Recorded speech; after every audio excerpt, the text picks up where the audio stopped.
Okay.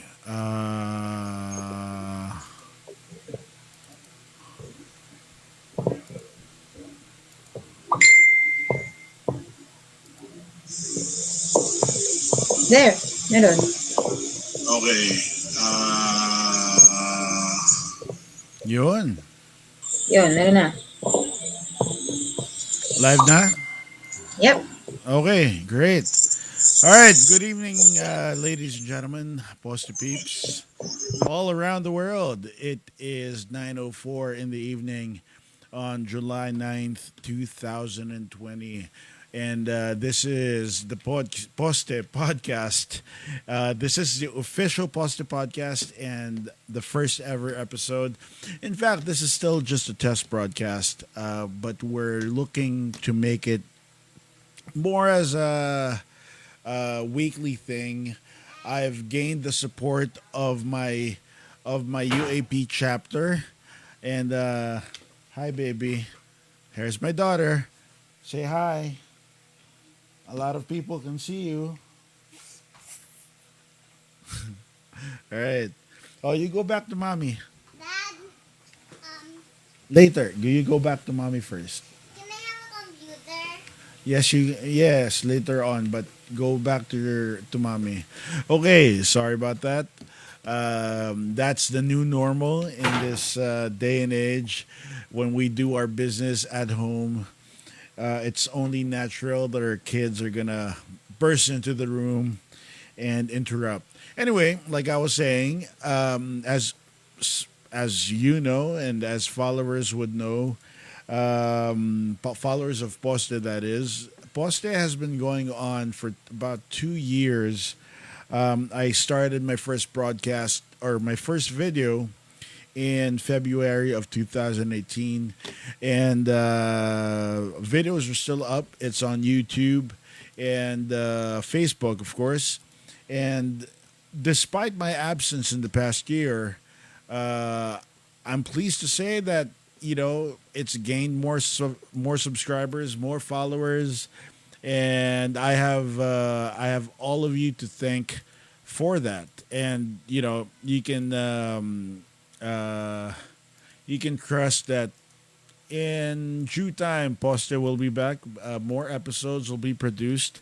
You see, the thing is, early 2019, I ran for office, for public office.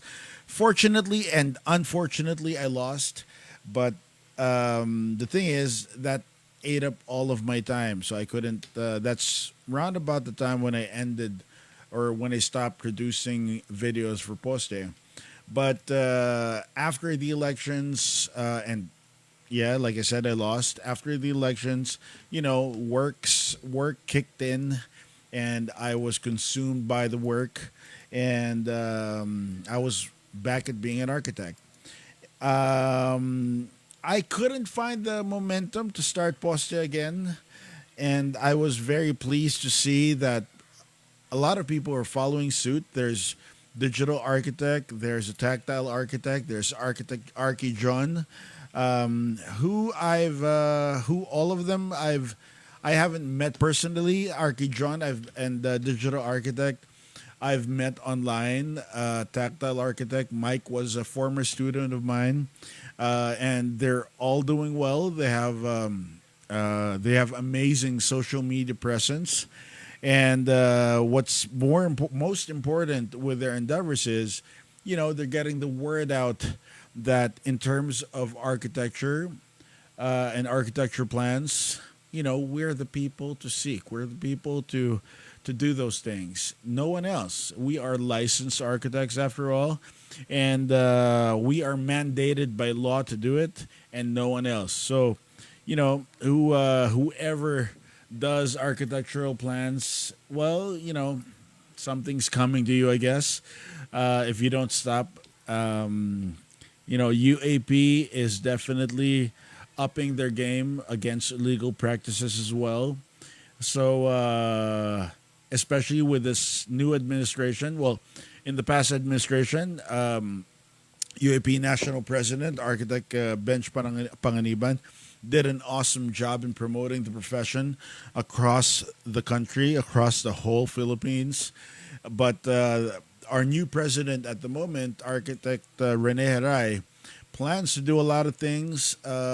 Plans to really uphold the architecture profession, despite us having this pandemic right now. So you're definitely going to be seeing more of architects in, I guess, everywhere. You're going to be seeing a lot of us in social media. Right now, I could name a few, like I said earlier, and definitely there's going to be more. I mean, it's social media is an open game, and I urge everyone to just come on, speak out, and tell your story, so to speak. And speaking of telling a story, that is in fact what we're doing right now in this first episode of the Poste Podcast. Like I said earlier, this is more or less a test broadcast. Um, about an hour ago, we tried to do it on YouTube. About 30 minutes ago, we tried to go live on Facebook, but we had some technical difficulties. But now I guess it's fine. So on with the show, so to speak. Like I said, in this endeavor, I'm not producing videos, but we are having I guess, a podcast of sorts. And like I said, the UAP Barasoain Chapter and the UAP District A2A backed me up, has support and are willing to support me, and we're doing this all as a collaboration, and that is in fact what we're doing tonight. Tonight, what? Let me see. Who do we have? We have architect Kalai De Leon and architect Jose De Leon. No relation. They have. They have. I suppose they have their respective relationships, but not to each other. Good evening, Kalai. Where are you? I am here. So, hi, Sir Pakoy. Hello, hello. And good evening, Jose. Magandang gabi. Okay, buo Good na evening. tayo. Yeah. Jose is the vice president of the chapter of the UAP Barasoain Chapter, while Kalay is the MPR, or the Media and Public Relations Officer of the chapter. Tonight we actually have a topic where we're talking about the ECQ, or COVID-19. What happened to us in the whole ECQ, and what can we see and what can we expect in the near future and then in the distant future. And let's talk to, let me see, Jose. I guess let's hear your opinions. Yes. Kalay, at any point, just join in. Sumabak lang tayo pareho sa gera. So, Jose, Sure. go. Yes. Ano? Anong ginawa ng ECQ? So, ah, ano siya, dahil kalagitnaan ng SEM, ah, dahil sa academe, di ba? Nasa academe ako, ang nangyari, abruptly, kailangang mag-online class Okay. without without notice. kasi Kailan, kasi nung teka lang. Kailan, Tuesday nag-lockdown eh, di ba? kailan, Monday may klase pa ako. anong date ba tayo nag-lockdown? Naalala nyo ba? March 13. Okay, March. March 13. So, hanggang 15. 13. Officially 15. 15 tama, ba? 15. Hanggang, Basta hanggang kailan ba dapat yung semester na to? June, di ba? hanggang June. bakasyon na ang June eh. May. Hanggang May, safely. First week siguro ng June. Okay. Ganun. Oh, so, na-cut short yung semester by, Na-cut short yung By around- face-to-face. by around 2 months. Face-to-face. Oo.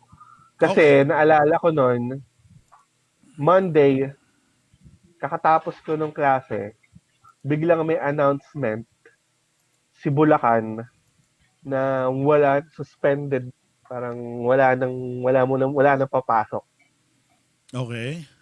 Oo, may klase pa ako ng Tuesday nun. So, siyempre siyang-siya yung mga estudyante ko ng Tuesday. Yes, walang pasok. Ganun. Then, yun, tas nag-announce na ng ECQ. And nagkakaipitan na at that point. Oo. So paano na Buti na lang yung mga files ko, sa akin. Pero, ang naging problema ko, dahil nga, Tuesday morning nagsabi ng wala nang papapasukin kay BSU. Yung mga plates na checkan ko, nandun sa mesa ko. hindi ko siya nadala. hindi mo na iuwi? Hindi ko na iuwi. Okay. Ang dami nun. Siguro may 4 na batches ng plate na nandun.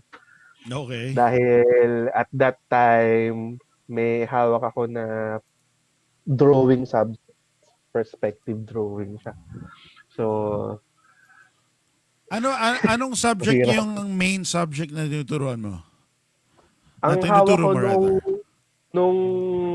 nitong nakaraang sem, nung second sem, is Prof. Prac 1, so building laws, and GR2, so perspective drawing, shades and shadows. Okay. Yun yung hawak ko nun. So graphics. Graphics. Nung ECQ, nung nag-announce ng ECQ, gaano katagal yung walang activity, yung wala at all, yung hindi nyo pa alam kung ano mangyayari? Actually, na-force dahil nga galing ako nung December, nagbakasyon ako out of the country ako, galing akong Australia. Pagbalik ko, may communication na ako sa mga estudyante ko dahil nakuha ko na yung load. Kilala ko naman yung mga estudyante, nagpagawa na ako ng Facebook group. Okay. Yun yung maganda sa technology ngayon. Nagpagawa na ako ng Facebook group. So sabi ko, lahat ng announcements natin, dito natin ilalagay. Dito ko ilalagay lahat ng announcements. Plus, dahil nagkaroon din ako ng training dati na pwede kong gumawa ng online classroom. Okay. Bukod kay Facebook, educational site naman, sabi ko, lahat ng plates, dahil able naman sila, parang literate naman sila gumamit ng internet, alam nila kung paanong pasikot-sikot doon, sinabi ko doon sa klase, ito yung gagamitin nating platform para pag magbibigay ako ng plates natin, dito ko siya ilalagay. Okay. Pero para hindi nakahalo kay Facebook. Okay. Yeah. I think what the education education industry doesn't realize or did not realize even just a year or 2 years ago, parang yung giving of instructions via online or via Facebook, Yes. was pretty much frowned upon, hindi ba? Parang Mas gusto nila parang personal. ako mismo no nagtuturo ako, syempre medyo rebelde tayo.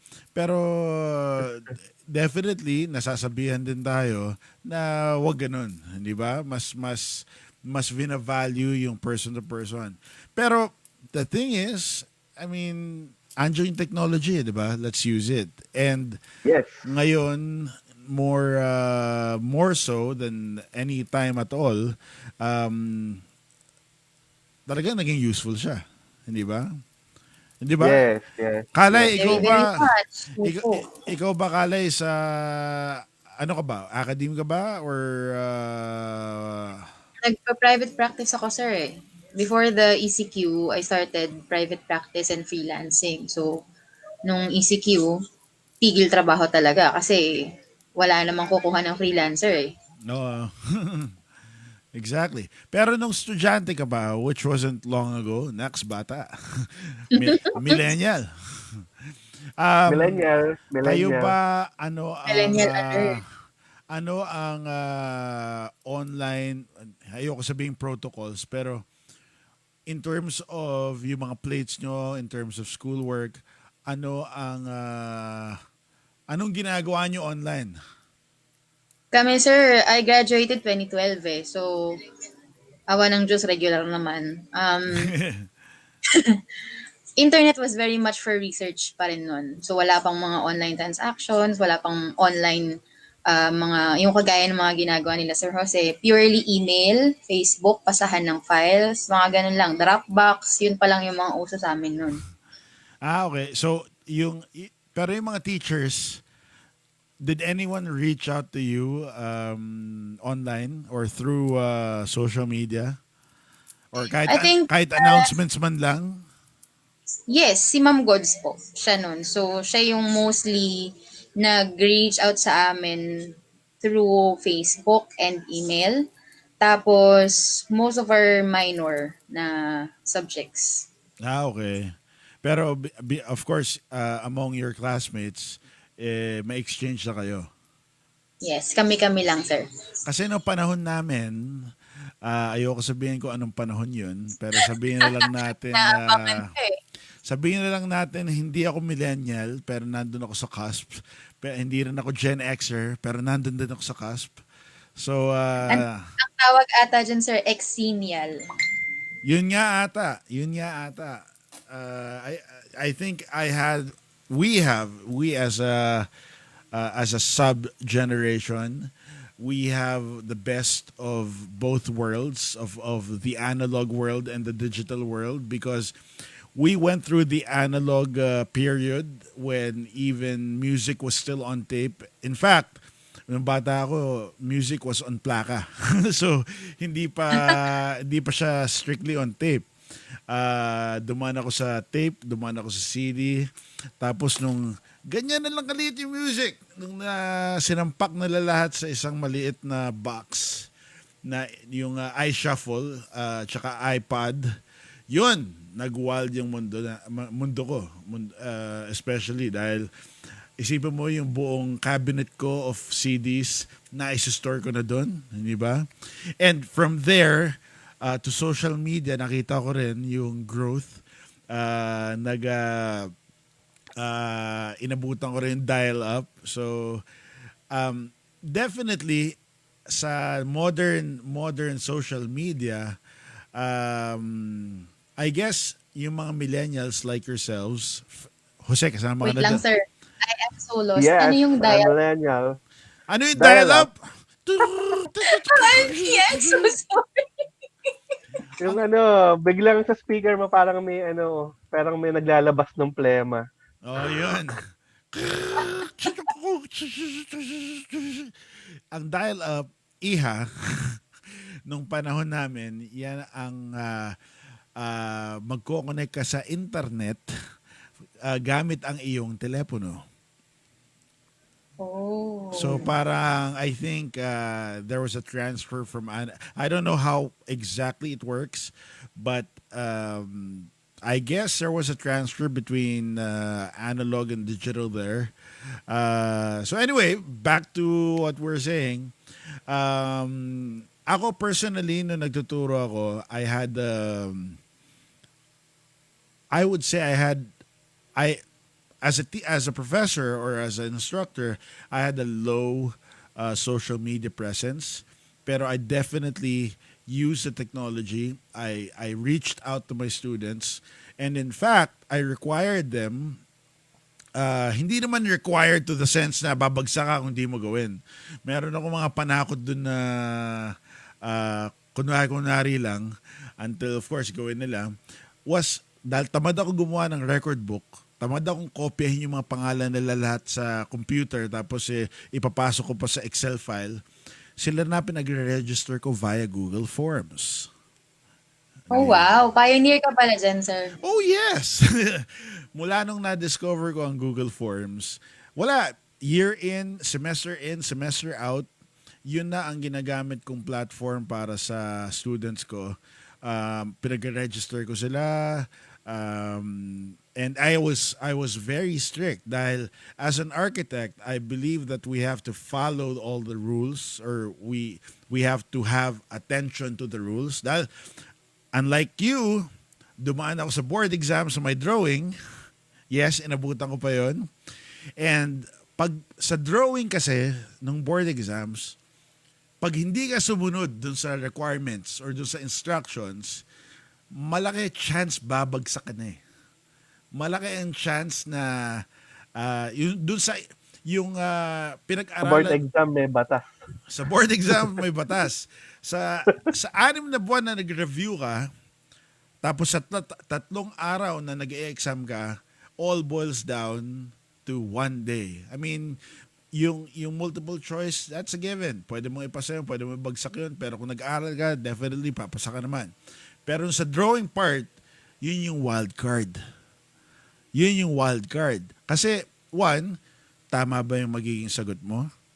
Two, makakasunod ka ba ng tama sa instructions? Di ba? And three, matatapos mo ba yung trabaho mo? So, I had the experience nung board exams na sa gitna ng exams, bandang 2:00, 3:00 ng hapon, amidst all the examinees, or examiners,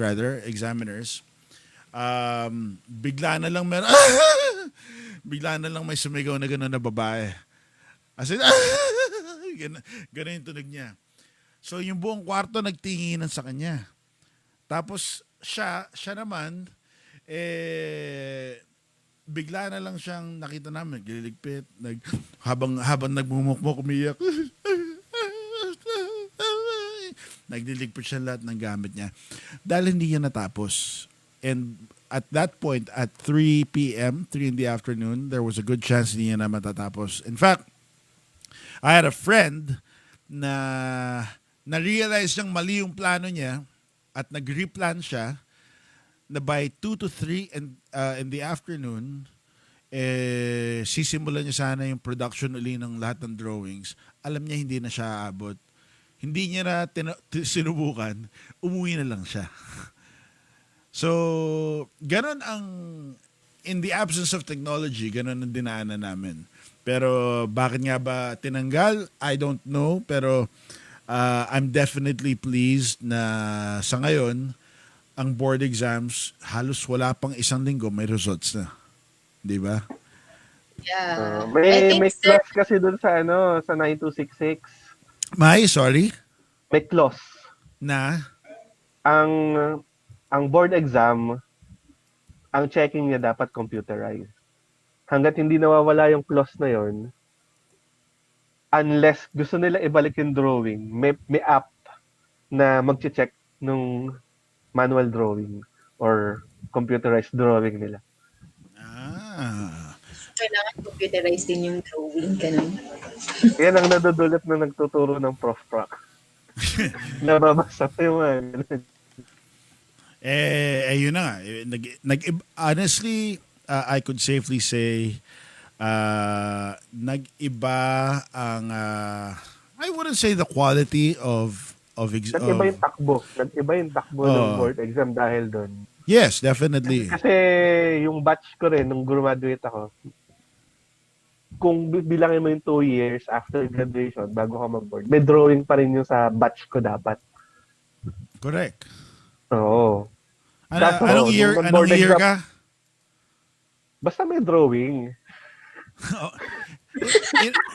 Basta may drawing pa. Inabutan mo pa yung Ikaw drawing. nga may drawing eh. Inabutan ko rin, patapos na yung drawing ng batch ko. Ito na lang, for reference sa mga nanonood, sir. Tapos, Yung nung nag-exam ako, kami yung unang walang drawing.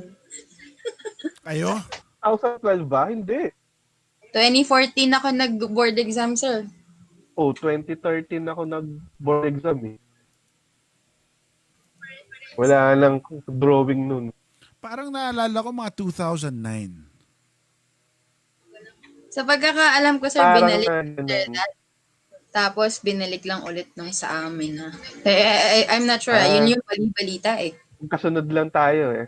Okay. Well, anyway, back to before tayo mag-continue, batiin natin yung mga kaibigan natin. Si Arky John.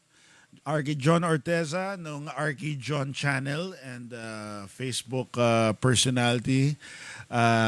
Maganda trabaho nitong kasama natin to dahil isa siya sa mga masigasig na nagpo-promote ng ating profesyon sa buong sambayan ng Pilipino.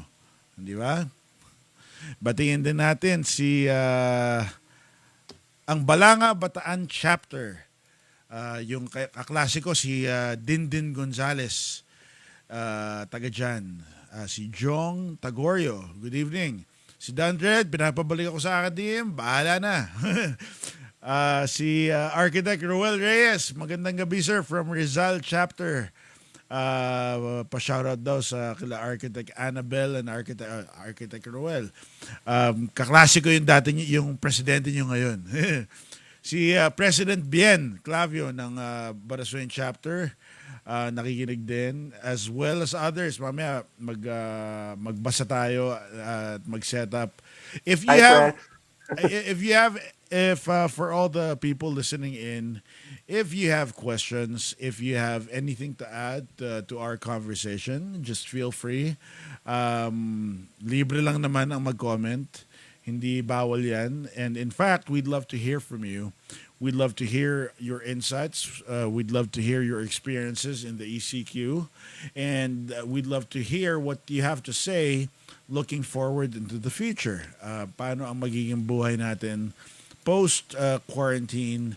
And ayoko sabihin in the new normal dahil ang baduy na eh. The new normal.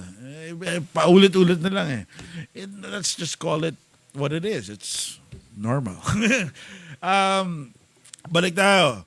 So, Jose, ikaw, nung nag-start ka ng online, ano yung mga difficulties or ano yung naging pinakamahirap na part about online teaching? Actually kasi bago pa mag-ECQ, nagpapa-online na ako. Ala, kawatan 2 ka. years. Tulisan ka. 2 years na. Yari 2 ka kay years din. na. Kasi may training ako in-attendan doon na nag-open up ng doors para pwede pala to. Pwede pala siya. Okay? So, seminar siya ng in-arrange ni university para dun sa mga professors that Okay. time. So ako, bilang enthusiastic ako, in-apply ko siya ngayon sa akin. Okay? So, doon na pumasok yung may online classroom. Okay? Kapag exam, pwede ko mag-online exam. Diba? So, kasi kung 1 oras lang naman kayo magkikita sa classroom, tas ako na yung last subject, edi doon na kayo sa bahay mag-exam. May oras naman. Diba? Kasi, aminin natin, pag andun ka sa university na pinagtrabahuan ko, halos walang connection. Mabagal to none ang libreng wifi. Okay? Mabagal to none ang libreng wifi. Kahit yung sa mga faculty na free access, bumibitaw every 5 minutes. So, no choice kami na kung gusto kong ipagpatuloy yung online ko, I should use my own diskarte para pwede ko mag-data, malakas yung data ko. Malakas yung data sa school. So, pwede. 'Di ba? Ano ang safeguards mo against syempre students will be students. Yes. Ano ang safeguards mo for cheating or for kopya? May bago nga ako nalaman ngayon kasi pwede pala sila mag-inspect element eh. Sabi kasi pag inspect element mo habang nandun ka sa quiz, may lalabas na graph sa gilid ng monitor mo. Pwedeng ma-inspect, pwede daw makita yung right answer. Nito ko lang nalaman. Okay. Okay? So, pag nasa laptop ka, pero kung nasa phone ka, hindi ko alam kung may inspect element na nangyayari. Okay? Mm. Okay? So, yun. Ang mga disadvantages, syempre, pwede sila mag-open notes kasi kung hindi mo nababantayan kasi wala nga internet connection sa school, pwede silang mag-open ng new tab. Kaya ang nangyayari, ginagawa mo, nire-reward mo. Mm. Nire-reward mo yung andon sa lesson mo. Okay. Kasi hindi ka naman pwedeng magbigay ng exam na hindi mo na-tackle. Di Yes, ba? definitely. So, you need to improvise. Either you reward that. Tapos, ang pinakamaganda sa sa online, pwede mong i-shuffle. Naka-shuffle yung tanong at naka-shuffle yung sagot. Okay. Okay, so kung magkatabi sila, ng kaklase niya, oh, nasagot mo sa number 8. Pwede yung question number 8 niya ay Magkaiba. hindi magkaiba. So basically, ibang batches yung Basta naka-auto shuffle yon. okay. So Parang Naka-auto self-insert. shuffle siya. Parang ganun yung mangyayari, pero same questions, iba lang yung pagkakabalasa. Tapos, ah bukod doon sa pagkakabalasa ng questions, kung naka-multiple choice ka, yung AC mo, naka-shuffle pa rin yun. okay. Mm. Gets. Get. So, ang nangyayari lang, kung naka-shuffle ka, ganun, tapos kung naka-laptop or naka-desktop yung mag-exam, actually, ngayon ko lang talaga nalaman, dahil doon sa kasama ko nag-training nitong nakaraang mga araw, is IT, may mga IT, parang buong community, pwede daw mag-inspect element. So, Yun now na. I know. Pwede nang, ano yun, yung inspect element na yun. Okay. So, ang mangyayari nun, gagawan ulit ng paraan kung paano hindi na nila makita yung answer do sa inspect element. May tinuro sa amin. Medyo semi-manual pero computerized yung checking. Pero malalaman. Okay na. Malalaman mo. Malalaman mo ba Malalaman ko yung sagot kung tama yung sinagot nila do sa question. kung sino nag-inspect element? Hindi eh. Kasi andun Hindi. sa unit nila pag nag-inspect element sila eh. Hindi naman kapag pinasa makukuha yung property na etong number nito inspect element ko. In-inspect element ng estudyante ko. Okay. Oo, tsaka ang ano din, pwede silang mag-back. Tinanong ko na rin yun. Kapag yung sa Google Forms yung ginamit ko, pwede ka bumalik Hindi, pero may ng option naman section. sa Google Forms na na hindi pwedeng ayusin yung answers mo eh. Oo, pero pwede kang pabalikan nila pag wala kang sagot. Pwede nila Mm. balikan yung tanong. I see. Ayun. Kalay, na-imagine mo ba kung estudyante ka pa ngayon? Wala akong alam sa kung anong ganap ngayon sa academe. Kaya pero parang naiintindihan ko yan, sir. Kasi dun sa mga assessment exams ng mga ng UAP TDC, may mga ganyan silang na-encounter nung netong nakaraan. So, basically parang gets ko naman. So, isang klase ng pandurugas, tama ba? Actually, yung pandurugas talaga yung big question dyan eh. Let me say first na I think ang pandurugas naman sa pagiging estudyante likas. Not everyone's doing it. Not everyone's doing it. Pero, it happens. Di ba? I mean, ako safe to say, wala ako dito ngayon. Kung hindi ako dumaan sa konting pandurugas ng college, lalo na dun sa physics. Hindi ba? Doon ako hirap na hirap. Yung math, kahit pa paano, kaya eh. Pero, Calculus. calculus, yun. Kahit yung calculus, hindi ko alam yung spell eh. Doon ako nahirapan Naalala eh. ko na kami, hirap Hindi na naman hirap ako kami. nagdaan sa ganyang phase. Anyway, ikaw Kalay, pareho tayong nasa design and kayo rin ba design and build or design lang? Design and build kami, sir. Pero there are certain projects na hinahawakan namin na pure design lang talaga. Well, sa design and build, naalala ko nung first few weeks ng ECQ, nahirapan, syempre, yung build part ng design and build, nahirapan yung mga kapwa natin arkitekto dahil definitely may deadlines eh. Tapos Yes, oo. lahat ng tao pinapauwi nila at lahat ng tao lahat ng workers either pinapa-stay on site or pinapa-uwi completely dahil shutdown na ng projects, di ba?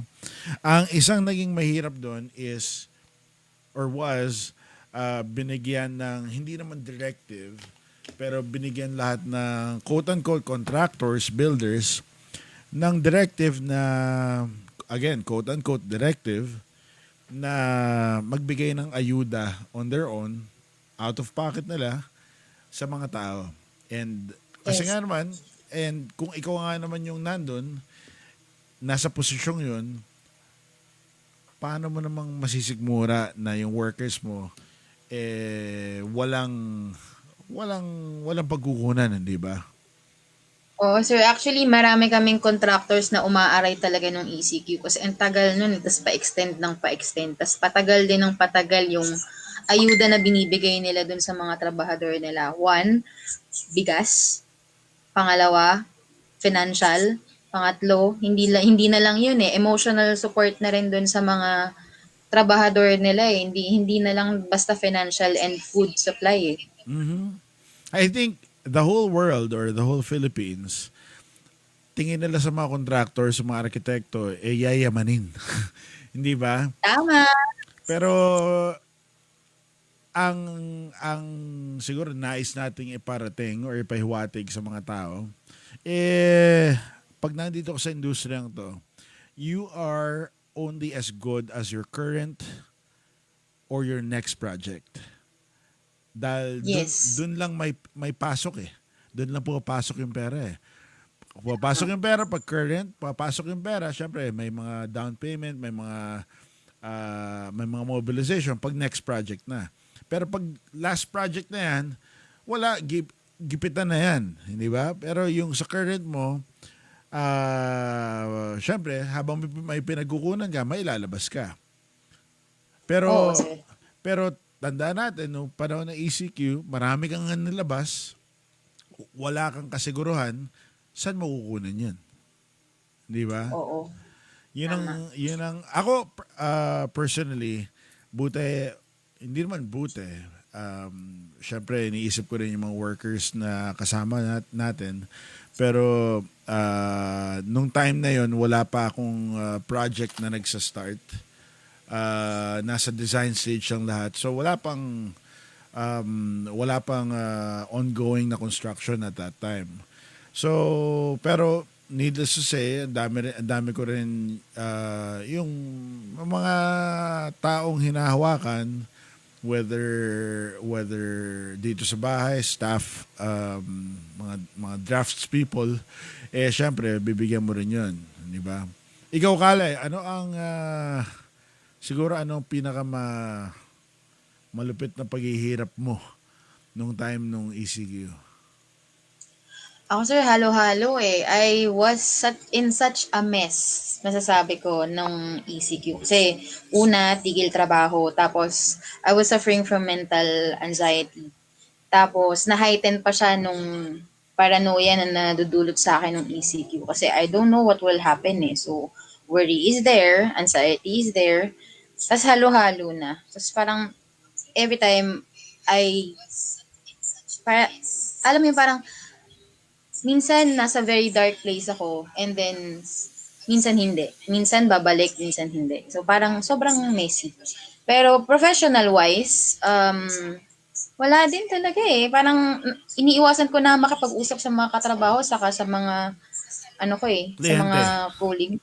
kliyente lalo na. Kasi hindi mo rin alam kung paano ka sisingil. I have pending din na na mga singilin. Meron niya Siyempre, akong, ako meron hindi akong, naman sila makakabayad oo nga, ako meron akong isang dapat billing ko na nung mga Feb, pero may requirement sila na hindi ko pa na-submit, na hanggang ngayon hindi ko pa rin nasasubmit dahil hindi ko pa hawak. It's something with the government na kailangan ko kuhanin. Hindi ko pa rin nasubmit, so wala pa rin akong billing doon. Yun ang reality. Although kahit pa paano, syempre nabubuhay naman tayo. Prepare lang, di ba? Kailangan lang mag-prepare tayo. How has this experience changed the profession? How would you say it changed the profession? Ako, I'll start. Sa ako as a well, to begin with, I've been, I guess, solo in terms of design and build, practically solo since 2007. So ako, alam ko yung experience ng working from home eh. Alam ko yung feeling ng working from home. And in fact, there were some instances when nakakaramdam ako ng mata na nakatingin pababa sa'yo pagka sinabing working from home ka. Dahil, syempre, pag sa bahay ka lang, iniisip nila, oh, small time yan, oh, ganito yan. Syempre, pag nasa Makati office sila at nasa 20th floor, maliit talaga yung itsura mo pagka sinabi mong work from home ka. Pero nung panahon ng ECQ, lahat sila biglang napa-work from home, hindi ba? So, I think now more than ever, working remotely or working online, this was called working remotely in the past. Ngayon, distance working, hindi ko na alam kung anong bagong term. Pero I think this is a new thing that we will all follow from now on. And before I say anything more, good evening, Architect Vahn Pineda. Wala kang audio, sir.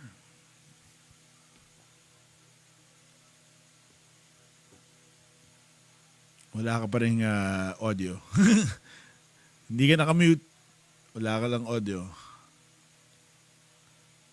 Hi, Maan. Yep. Good evening. Sir, pa-shoutout lang sa mga naka-join sa watch party. Sige. We are live Go na. sa Shoutout muna. Architects of the Philippines Barasoain Chapter page. So, hi kay Architect Aaron Salamat, kay Architect Renato Manuel, and kay Architect Ana Gonzalez. So, ito yung mga masisipag nating mga chapter officer. So, hello, hello. And sir, yes. Invite ko na rin sila na mag-join dun sa topic natin. So, they can share whatever their thoughts about the topic, which is kung ano yung nagbago sa profession natin Yes. during and after ECQ. So, if you can drop your comments dun sa watch party and also sa live ni Sir Pokoy dito sa Poste, we will be very much welcome to entertain your questions. Ako, batiin natin si Architect Roger Andre Aguilar, si Architect Kalai De Leon, my former student, John Martin Samson, si Chapter Secretary, ang napakasipag na si Ana Gonzalez, si Architect Ana, si Blitz, Blitz Reyes, good evening. Kat Concepcion, good evening. Si Bay Cunanan of Rotary Malolos, good evening. Si Sir Vernon Bernal, John Nalda, si classmate Casper Payong-Ayong, June Brian Mapili, good evening. Rina Gascon, Don De Vera, Nico L. Marcos, Catherine Hopolito, Renel Sagala, si Kevin Gita, mga estudyante ko yan, si Jace Vallejo, dami pa, si Gidi Concepcion, si sino pa ba yan? GD yun, GD. GD ba yun? Oh, si Estudyante ko.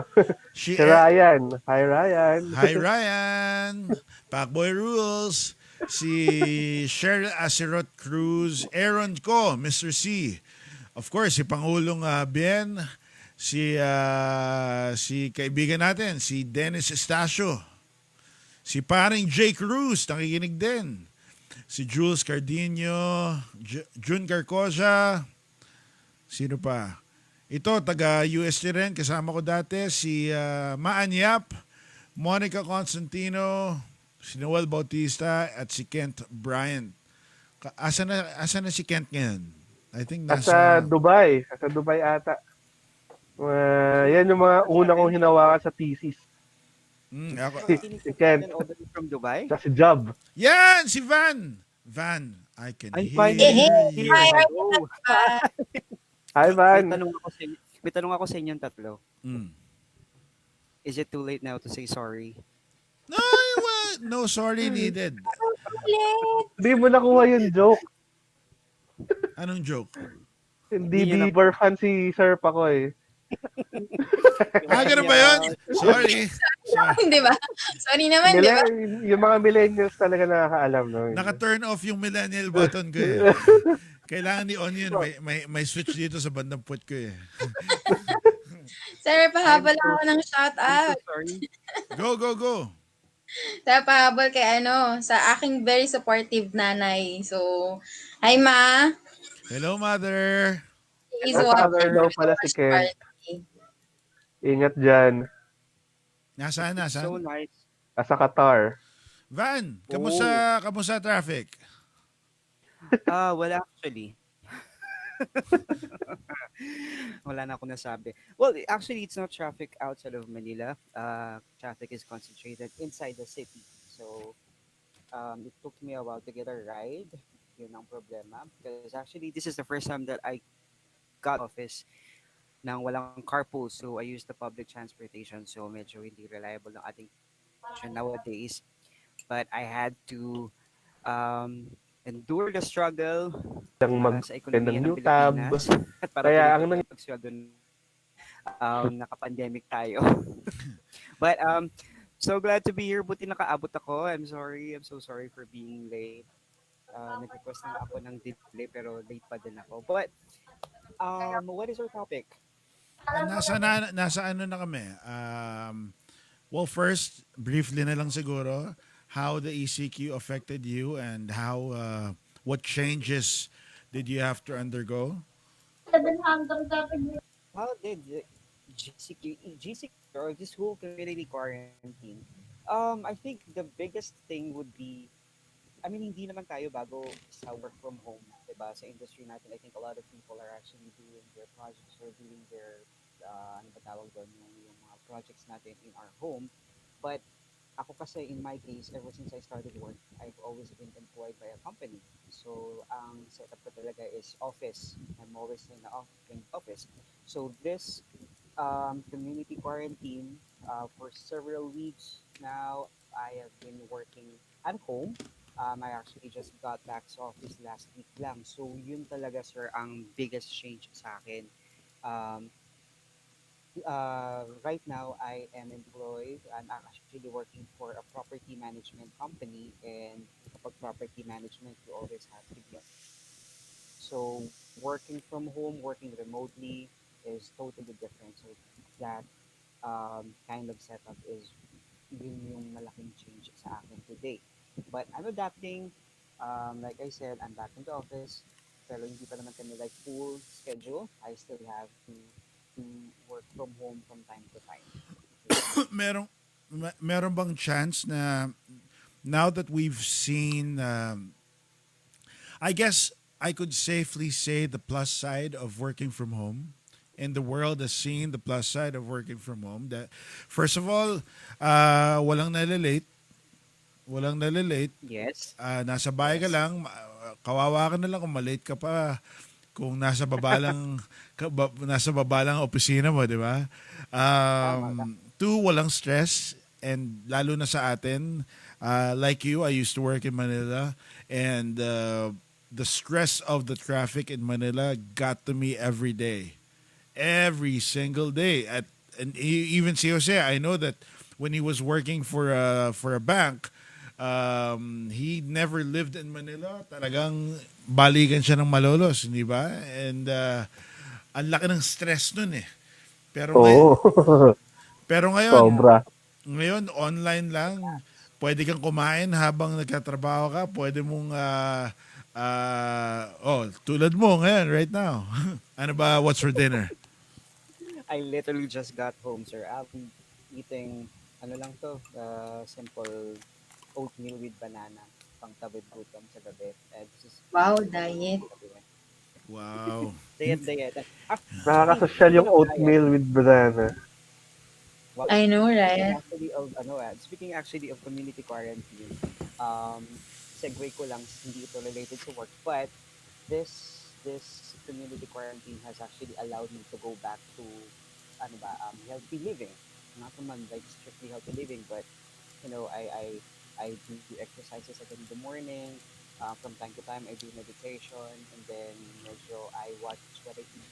Mas marami tayong oras para i-watch out yung ating well-being. So Oh. I think that's the thing. I think, like you said, one of the perks of working from home is an overall better quality of life. Yes, definitely, Hindi sir. ba? Hindi naman natatarnish yung work mo eh. You're still working, pero in fact you're just working with a better mindset.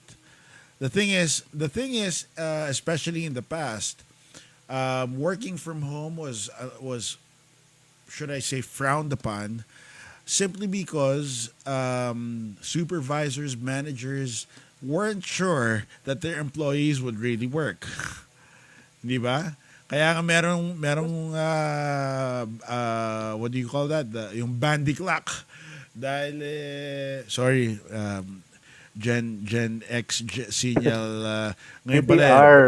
ngayon biometrics na and ano yun? Biometrics na, but DTR. Oh. So DTR. that's a safeguard to ensure that your workers are really paying their keep, di ba? Or actually working for their salaries. Pero ngayon, I, I think maliban na lang kung matinding hardcore ng tamaditis, pero overall lahat naman ata willing to work kahit nasa bahay pa sila. And I think better yung output based eh. Hindi ba? Yes, yes. Sure. Di- na- Kasi you are in a relaxed environment. So yung productivity mo mas maayos eh. Mas maayos yung mindset mo kapag relaxed ka at hindi ka stress. At walang, how should I say it? Walang manager na nag-hover sa'yo. So mas relax ka gawin yung trabaho mo. Nung sinabi mo yan, it reminded me all of a sudden of that meme a few years back of managers micromanaging, yung hovering over your shoulder. Lagay mo yung pinto a little to the left. Mhm. Lagay mo yung pinto, okay, sobra. Lagay mo ng konti sa kanan. Balik mo ng konti Kulang na, sa kaliwa. Balik mo ng kulang konti. na lang sabihin mo, Sir, ikaw na lang kaya. Yun nga eh. Di ba? Ako na-experience ko yun pero yung yung hovering over my shoulder. Ramdam ko talaga yung stubbles ng bigote, yung balbas niya sa shoulder ko. Bubulong na lang yun. Ako nararamdaman yung konsensya. Oh, ganon kami ka-close. Ganon kami ka-close.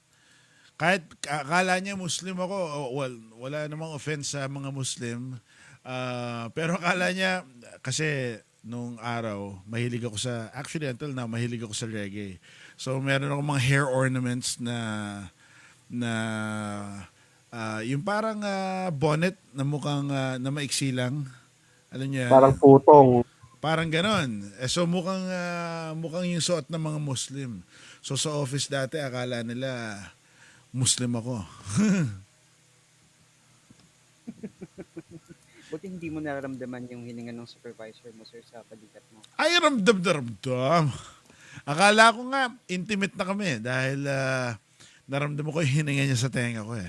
Parang, sir, Naramdam lang. oo, Naamoy, ha? para sabi ko, sir, wag naman po. Kulang na lang ganun eh. How to close. Sir, wag dito maraming tao. Anyway, Tsaka actually, Sir yes. Pakoy, talking back dun sa sinabi mo, like before, kasi I think the setup way back when, kung tama ako, please correct me if I'm wrong, is that there is really a separation between your work and your, paano ba, your life at home. So, when you are at your house, or you are at home, talagang bahay lang, and then whatever your work is, whether this is corporate or labor work whatsoever, um, meron talagang lugar to do your work. There's a separation between those two. Yes. And I think as years went by, we discover a lot of industries, nag-open ng maraming industries. So doon tayo nag-transition from just being in the office and being at home to combining those two. Diba? Yes. Kasi especially, alam ko, few years back, kung tama din ako, very familiar to with women who are raising their Families. kids, Yes. diba? Yes, who have families. So, little by little, they started to have work in their house, Mm-hmm. and I think that opened up a lot of opportunities. And actually, this pandemic, um, nakita natin how effective work from home is, diba? Like, Yes. everyone was forced na magtrabaho sa bahay. In fact, ang dami kong kilala na hindi nila alam yung gagawin nila on how to work from home at the beginning. Dahil, Isa ako. os, Ako din, ako din, Yes, sir. before, Yes. Very, very much. paano? Sorry I had the impression na basta architect ka, um, kasi ako bilang isang, having been freelance, having done the firm thing for the past 15 years, I've literally worked from every coffee shop anywhere. In fact, kahit san payagan, as long as hindi ako, as long as nag-order ako at pinapayagan nila ako magstay doon, I'd work. In fact, I remember nakatapos ako ng isang working drawings sa isang kape na may Between tsaka Serena. Ayoko sabihin, di sponsor yun eh. Pero, Goto ko rin yun, sir eh. di Isang ba, branch ka ba? Baka nakita na tayo. ambisyo ko dati doon sa Tomas Morato branch. Malapit sa amin yung sa Manila eh. At saka Ah, plus, ang maganda doon sa Tomas Morato branch in the early 2000s, early to mid 2000s, marami kang makikitang starlet doon. So, parang napadpad na yata ako dyan, sir. so ang mahirap naman doon, nung time na yun, wala pang phone cameras. Kung meron man, super pixelated. Kaya hindi pa uso yung selfie is the new autograph. Eh nung nakakahiya naman, at saka sino ba siya, style lang naman siya, maganda siya tignan, sexy siya, pero hindi ko naman kailangan yung signature niya. Pangalanan mo na. Sino ba yan? Teka lang, sir. i- Teka, i- teka. iba, Pakipaliwanag nga po yung Scarlett. Starlet, bagong star or rising star, Rising star, parang bago sa industriya. pausbong. Sir. Salamat po. Okay, nagets ko na yung tanong mo. Medyo baka mali yung terminology ko dahil oo nga naman, when you say starlet, medyo bombastic ang dating nun. Umuusbong na artista sa Industriya. ano tawag dun? Ginento ang tabing. Pinilakang Yan, mas- sabing. Pinilakang tabing. Mas malinaw, sir. Mas malinaw. Salamat po. Yun. Wala naman ang paki sa signature niya. Gusto ko lang mapicturean Ibang siya. bagay yata yung picture eh. Ano Saka na? ba nagpapirma? Saka nagpapirma. Yata yung Wala namang ganyanan. hindi natin Sige, ugali yun. Baka kung saan pa tayo mapunta, sir Pakoy. Oo nga, baka more Sarap na. naman ng pinagagawaan nyo, aircon. Ako, dun din sa site.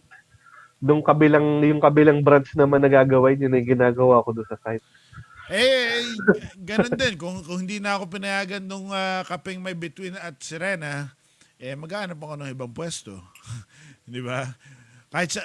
Pag wala ng battery yung laptop ko, di sasaksak. Kahit sa ilong ko na lang, sasaksak ko. Basta makatrabaho lang, di ba? Kesa lang, doon ako sa bahay magtrabaho because at home, andun yung distractions. di ba? Pero, when I learned to, actually, I still haven't learned, pero when I somewhat learned to do away with the distractions, to limit those distractions, okay naman. And ang sa akin kasi, how better to live than to live, work, and nakikita mo yung mga anak mo na sa tabi-tabi lang, di ba? So kahit True, kahit exactly. kahit kalimutan mo na yung signature ni Starlet, basta nakikita mo yung masaya ka na eh, di ba? Sir, si Starlet ba sumikat? There was a time sa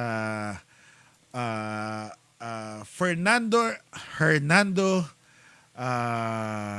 Mangkong magazine. Ah, Di alam ni Van.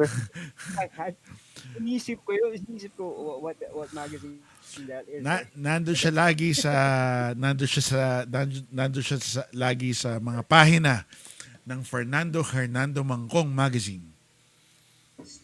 Pero did she make it sa front cover? No. Oh, that's sad. Bawa, Starlet nga. Kaya starlet eh. Talaga. I mean, pero other than those starlets, of course, dahil malapit lang yun dun sa channel na kine-question ngayon, tsaka dun sa channel na matibay pa rin, malapit lang sila dun, may mga showbiz personalities who would frequent that coffee shop of stars and mermaids. Alam mo na, free wifi doon eh, di ba? Hindi! Hindi! Di ba free wifi doon? Hindi. Nung araw, walang free wifi. Oo.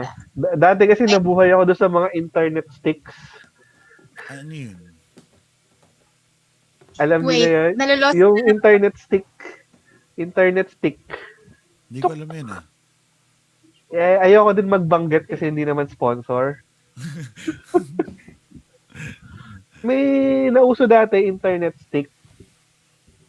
Loloadan mo siya, Prepaid may ba? SIM card. Okay.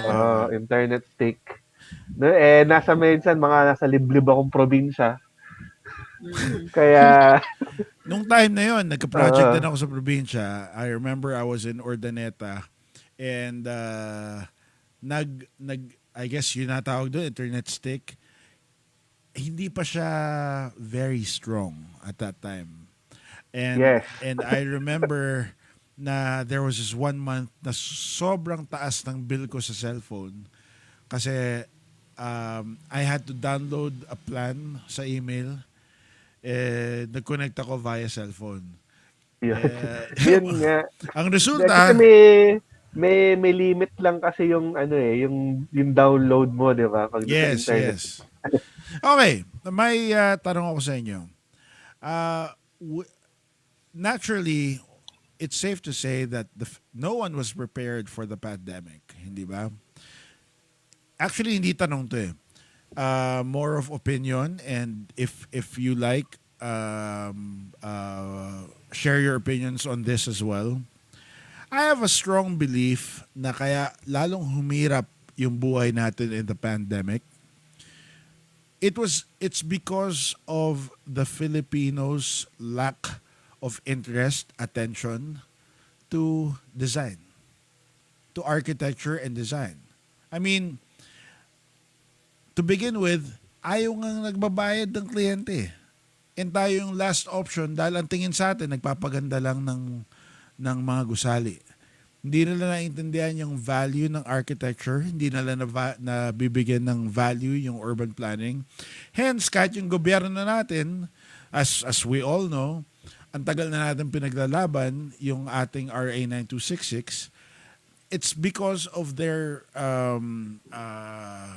lack of attention to design. And I could cite a few countries or many other countries who have focused on their design before anything else. Kasi ako naniniwala ko ang architecture, ang design is is sabihin na natin guidelines or roadmap to how people live. Di ba?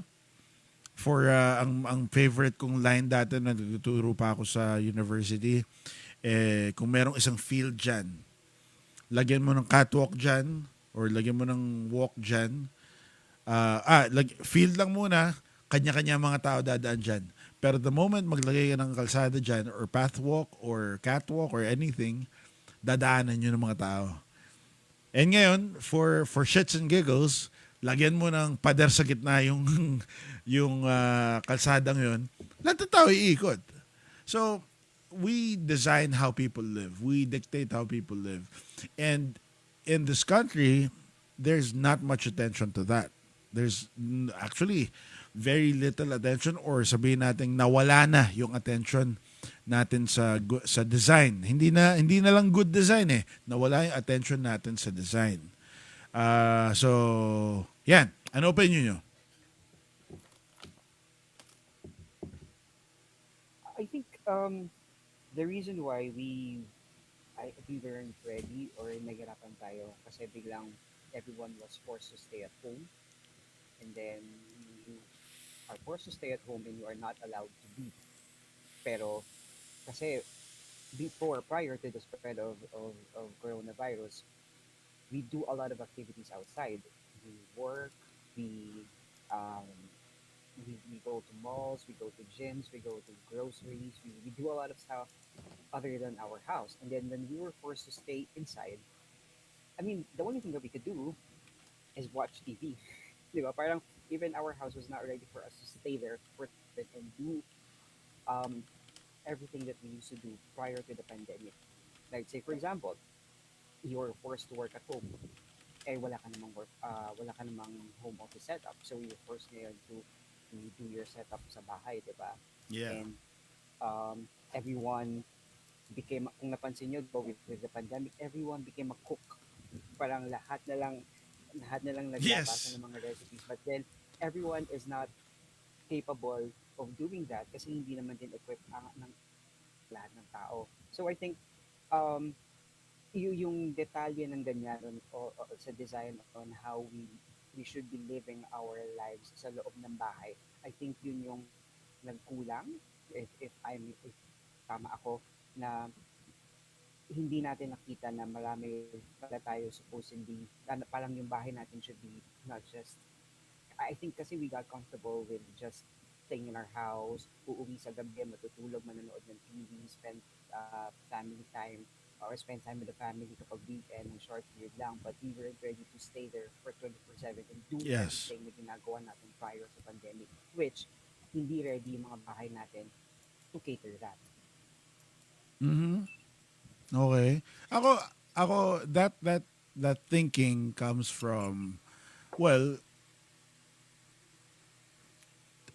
in-avoid nila na or naging batas na bawal tayo sa malls, hindi ba? Kaso lang, and every time na sabihin nilang, relax natin yung ECQ, magsisipasok lahat ng tao. Alala ko yung first day, ang SM North nun, sobrang napuno, di ba? And that's because atat sa mall. And kung tignan natin kung ano ang mall ngayon, yan na ang new public space. And I say attention to design dahil wala na tayong public space available to the general public. Wala na tayong public parks. Wala na tayong wala na tayong public parks. Wala na tayong mga naalala ko nung bata-bata pa ako, ang family ko nagpupunta sa Manila Bay para lang manood ng sunset, hindi ba? I mean, nandun pa rin yun ngayon, pero I guess, puno na ng establishments and commercialized na talaga. So, Kasi parang ano sir as time went by prior to the pandemic, we were invited, everyone is encouraged, everyone is invited to go into different places to do different activities. Diba? Na parang nag-concentrate na ito yung mga ginagawa ng tao. Whereas before, marami tayong pwedeng puntahan. yes. Ngayon, if pag sinabi mong tara, labas tayo, the first thing that will come clear mind is pumunta sa SM, pumunta sa mall. Whereas before, if you say, tara, labas tayo, you could go to a park, you could go to communal spaces sa town and stuff like that. Yun nga. Pero ngayon, talagang sa mall lang. Well, let's put it into perspective. Kung titignan mo nga naman ng public park, ano ba public park ngayon? Let's say, sa atin, sa setting natin, sa Malolos, ang nag-iisang siguro, hindi pa tapos yung ginagawang public park sa New City Hall, pero sa Old City Hall, ang tapat nun, parking. Ginawang parking sa tapat ng katedral, hindi ba? So, iikot-ikot sa bayan, more of economics ang iniisip nila eh. Di ba? And sa malls, andun lahat eh. Kaso lang, kailan na nagbago yung mentality ng people na mas pupunta ako sa mall. Hindi ba? Ang akin, in the ECQ or in the quarantine period, definitely, pag nasa mall ka, yung hangin mo circulated lang eh. Yung same hangin na hininga mo, circulated lang. That's why, sinasabi ko to eh, mas okay siguro kung marami tayong public parks. Mas okay siguro kung ang government natin tutukan yung public parks, yung public assemblies and everything. Dahil overall, it's just, I guess it's better. Di ba? Ibabalik pa natin ng mga plaza. Sana. O mas maganda. Mas Mga maganda. open spaces. Kasi, tingnan nyo na lang, kunwari, dito tayo sa setting, sa Malolos. Ano, park? Mini forest lang yung alam kong legit na park. Mini forest nga. Pero, Park lang. ano na rin, unti-unti na rin nasisemento yung paligid nun. Ang park Diba? lang na alam natin ay ang park lang na alam natin ay ihinto ang sasakyan at bumaba. At iwan ang sasakyan sa lugar na yon. Yun lang alam natin na park. Pero, Si Kalai is not from Bulacan eh, di ba? Hindi sir, pero sa BSU ako nag-aral. So inabutan ko yung mini forest na puro puno tsaka ano pa, damo-damo pa. Yung public park naman na yun, nakakatakot eh, hindi ba? Hindi siya conducive as a public space dahil ang daming shadows eh. Hindi ba? Ang daming Sobrang open naman niya. Sobrang open niya, nakakatakot. hindi dahil puro puno. I mean, Hindi. Marami siyang entrances, maraming pwedeng panggalingan yung tao. yes, exactly. Pero ang experience ko kasi dun sir, as in parang nakakatakot kasi minsan may nakakubli dun sa isang part, tapos apakadilim. Tapos dun sa isang part, kabila naman, ganun din, madilim din. Yung gitna, napakadilim. Yun So, nga, poor Oo, yun yun nga. nga eh. Yun nga. So behind every tree, iniisip mo merong tao doon na napupuslit ng wallet mo, tatakbo, hablutin yung bag mo or something. Pero Di ba? maliwanag naman na ngayon. Yes, ngayon Maliwanag nga, naman na maliwanag ngayon. na. maliwanag naman na. Ay, maliwanag na dun. Kumbaga, yun lang, nakakasad lang kasi medyo dumadami na yung sementong part dun. So, Okay. Yes. Basahin natin at batiin natin si Architect Albert Dumlao, si District Director of Area 8 Yes. Hello. Hi, sir. good evening And po. sabi nga Good evening, niya, everyone. we don't need to go to malls. We're just led to believe that way. Tama naman eh. Ang sa totoo lang, to the Yes, sir. general Kasi- public. Yes, Van.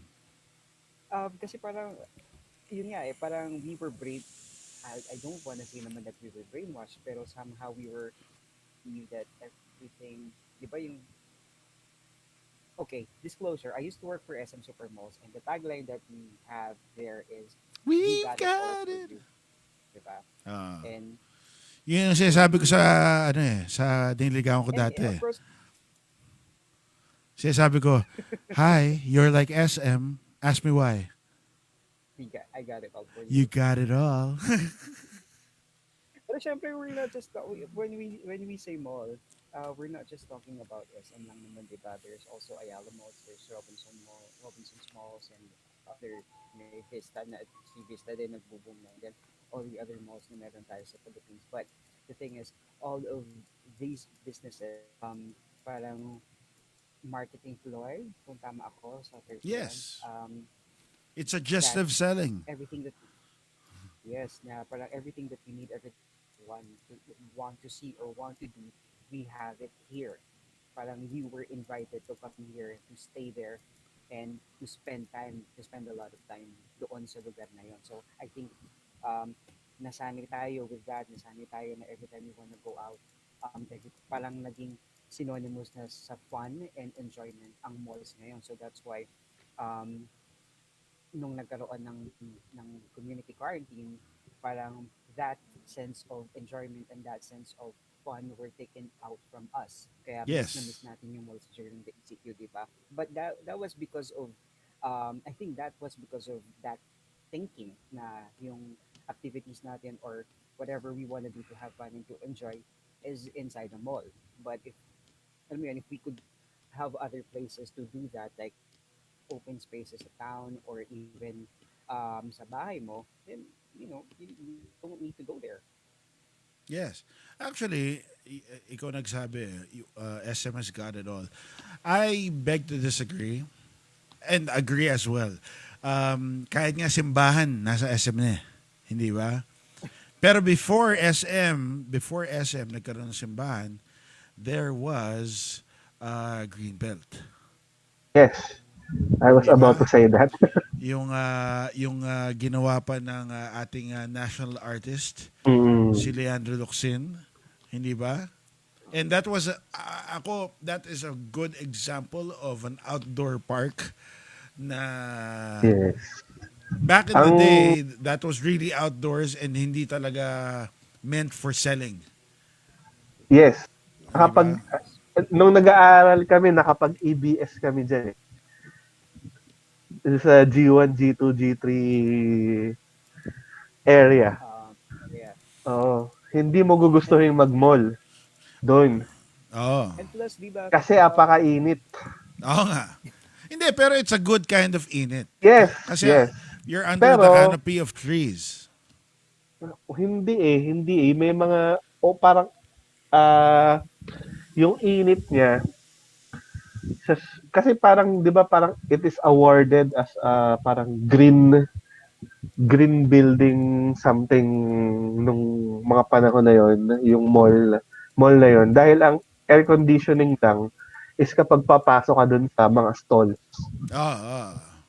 'di ba? So kaya siguro napupuno na SM, na Ayala Malls kasi yung lalakaran mo aircon na nasa loob, presko ka. Sa, sab, Com- yeah. Compared doon sa Glorieta na ang lalakaran mo open space. Okay. Hindi ganun ka presko. Pero pag nandun ka na sa may mas maraming part na mga shades ng mga puno, napakasarap. Nung Napakasarap. sinabi ni Didi Albert na sa Green Hills may park din. Naalala ko diyan yung Sphere Ferris wheel nila eh. Meron silang Ferris wheel na mababa lang. Tapos yung mga cars ng Ferris wheel ah, parang sphere. Yung one of my early memories is siyang sphere tapos umiikot-ikot ka Parang lang. hindi ko na inabutan yun. Wag na natin pag-usapan yan. Sabi ni Fred Calope, my brother-in-law and the brewmaster of Boondocks Beer. Napakasarap na beer. Napaka thirst quenching na beer. At napaka flavorful. Wala na ako ibang adjective na magamit. Pero plus infinity. Anyway, sabi niya, Singapore is a lovely example of a hot tropical country that has kept enough green space that is accessible to the public. The Philippines doesn't really have it anymore. How true that is, 'di ba? Sa Singapore nga, um, sobrang accessible ng public spaces nila na yung mga tao doon on a weekend, doon lang sila pupunta. I mean, there are malls, definitely. There are restaurants, there are shopping areas, pero they would rather go to a public space because their country valued public spaces. Di Public ba? spaces. And Na, without taking away anything from the whole COVID thing, I think in a public space, given the heat of the country, kung nagka-pandemic man, yung init, di ba, somehow, siguro medyo malilesen din ah, yung pandemic, di ba? Sabi ni Vivencio D. Acuin, we should design vertical parks. parang ano lang din, inabutan ko dati yung stretch ng MacArthur. May akasya pa from right to Yes, left. yes, So yes. nagyayakap na ganun. Kaya mula dun sa nag-aaral ako nung elementary, pwede mong lakarin hanggang crossing, Malolos crossing, sa lilim. May question ako sa inyo dahil kayo tatlong millennial kayo. Ikaw ba, Van? Millennial ka rin? Oo, Yes, di sir. ba? Millennial pa. Millennial yan. Nasa laylayan pa ng millennial age. Okay. Iklaro nga lang natin para klaro tayo. Ako yung Magmula nasa saan laylayan. ba? Ako Nasaan yung ba nasa yung ano? laylayan. If I'm Based not on mistaken, statistics. okay, let me see. Gen Z, 84. Alam mo, 1984 to yeah, 84 ba? Is it 84. 84 to 1995 ba? Or 1994 ang Ko alam. millennials? Basta ako yung laylayan. 84 ako. Yeah, kasi alam ko, Gen Z is like 1996 ata onwards. Kaya. Wow. Sila ang mga Gen Lately nga millennials. sa Netflix, ang daming pelikula doon ng mga 90s films na iniisip ko kagad, shit, 1996 to. Wow! 24 na yung batang yan. 24 years old na yung batang yan. Ano kaya itsura niya ngayon? Tapos pupunta ako sa internet, hanapin ko. Anyway, kaya, ha? Let's define it. Let me just define it. Ito nakita ko eh. Gen Z are people born from 1997 to 2012. And then millennials born 1981 to 1996. Right? And then Generation X is 1965 to 1980. And then boomers are of course in 1946 to 1964. Wow. So Gen X pala ako. millennial Binubulgar ko na yung age ko. Gen X pala ako. Ni Sir Pakoy, di ba? Nag-agree na tayo kanina. Exenial ka. Exenial kayo ni Sir Jose. Andun ako sa cusp. Nandun ako sa cusp. Inabutan ko rin yung mga gitna-gitna na yung mga Nasa analog. cusp ako ng analog and digital world. Kaya na-experience ko yan. Na ako yung tagasira ng plaka ng magulang ko. Kala ko taga-laro ng Pac-Man sa party. Yes, totoo rin yun. Naalala ko yun. Na, Ito yung inabutan ko eh. anyway, ang tanong ko dito, let's say, we had, you all, or kahit ako included, Nax Millennial, you all grew up with public spaces. Let's just say, in a world that's fair and nice, with unicorns running about. Let's say the Philippines in the past 30 years did not do away with public spaces, with public parks. Tapos ayan na, yung mga boss mo dati, Van.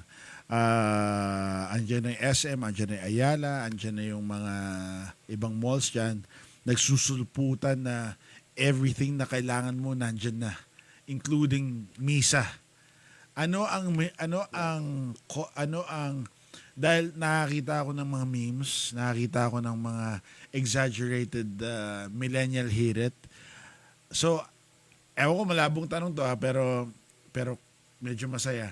Anong klaseng comments ng millennial ang lalabas dyan?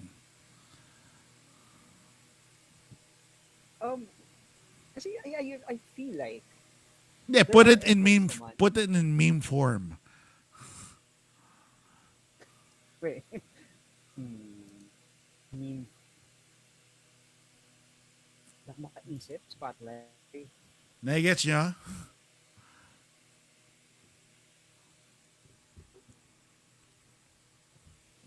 Paisip ako dun, Sir Pakoy. Pero kasi hindi ako masyadong mamim. Actually, ako din, to tell you honestly, um, medyo pet peeve ko anything that's viral. Mm. Alam mo yun? So, actually, when Mimiya was starting out, nung Si lumalabas pa lang Mimi, si Mimiya, yeah. super annoyed. Like, Oh, ano? sobrang, pero ngayon, entertained na ako sa kanya. And then when all this memes are coming out, parang ako, scroll up, I don't really care. And then, um, if there is like a K-drama that's very popular, crash landing on you. Like, whatever. So, I'm not taking it to anything viral. Si Didi Albert nag-iisip tuloy ng meme. Anong meme? Again, Wala din ako maisip eh. again, Didi Albert, ang question dyan eh, anong meme ang magagawa ng millennials ngayon? Uh, had had we all grown up with public spaces na ngayon slowly, kunwari, kinakain na lahat ng mga shopping malls. Na shopping malls ang nagiging new public spaces to which we've grown up with. Pero, wag na. For Ano, next, siguro for next naisip ako, podcast yun, isipin nyo na lang. naisip ako. O sige, Ito, go, I'm go. not into viral, pero may naisip ako. So, in comparison between a public park and SM, or that's not an SM, we keep on, oh, mall, let's just say, a shopping mall and a public park or a public place, and then all of these people pumupunta sila sa mall. I think ang masasabi lang ng public space ay sana all. Sana all. Well, pero, ikaw, Sana mall. Sana, sana all. Sana Sana mall. mall. Sana mall. Sana mall. Gusto sabihin ni public park, sana all. oo nga, no? Ang corny ko. Di ba, kayo ba, have you spent more than an hour in a public space? When I say public, hindi mall. Na talagang just I did, enjoying. sir. Actually, ako, I love, um, like, sharing. I'm from Baliwag and malapit sa amin is Bustos, and I think everybody is familiar with Bustos Dam. And Bustos Dam actually has a park on both sides. Yes, One yes. in the Bustos side and one in San Rafael side ata. Basta the two sides of those dams. Um, few years back when I still do biking in the morning, doon ako talaga tumatambay. I used to spend my Sunday or Saturday morning sa park na yun because yun yung closest sa akin. And then, ano doon, spend time and then, smell the fresh air, narinig lang yung ibon kasi that's really different um, sa environment. So I do actually love spending a lot of time sa public spaces. And going back lang sa sinasabi ko kanina sa ako, I think that there are efforts somehow. I Yes. think meron naman. But one of the reasons or one of the things na nakita ko why his public spaces and quote-unquote public, meaning it's not owned by any private entity na talagang it's for everybody or it's a project of the government,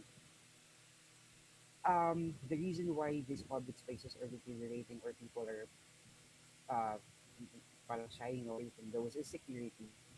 Kasi, di ba, Yes. like a public park project, maganda siya, maganda siya nung natapos. And then, number one, walang maintenance. Number two, walang security. And then, makikita mo, after several months, ang dami ng vandalism, ang dami ng uh, tumatambay na you are not going to feel secure being around with these people. Diba? So parang there's no sense of security for you. Na parang kahit ako, even if I want to stay in a public park, but if there are these kinds of entities around, why would I stay? Diba? So I'd rather stay in a place where I feel safe and diba? Yung ganun. Kasi at the top of my head, naiisip ko, the Manila Park, is it Manila Park yung malapit sa Rizal Park? And not Pako. specifically the Rizal Park, but yung, no, not Paco, yung parang may children's park. I'm not sure what the name is. Sa Quirino. Yun, is that Quirino? Yung may mga Hindi, sa may dinosaurs Taft or lang yun. sa mga bata. Sa may Hindi Taft yung lang yun. nakikita Sa mo may sa UN Avenue Station ng LRT. yes. So, yun yung as we are discussing this parks, actually yun yung nasa isip ko. And nagpa-flashback talaga sa akin yung mga vandalism doon, yung mga batang ah Yes. baka Yes. ano po, politically incorrect, mga batang medyo hindi Batang hamog. gusto yung nasa paligid mo, batang hamog. So, yun eh, di ba? The presence of those entities talaga, that Helps in drive away people deterioration. from coming to those, yun, di ba?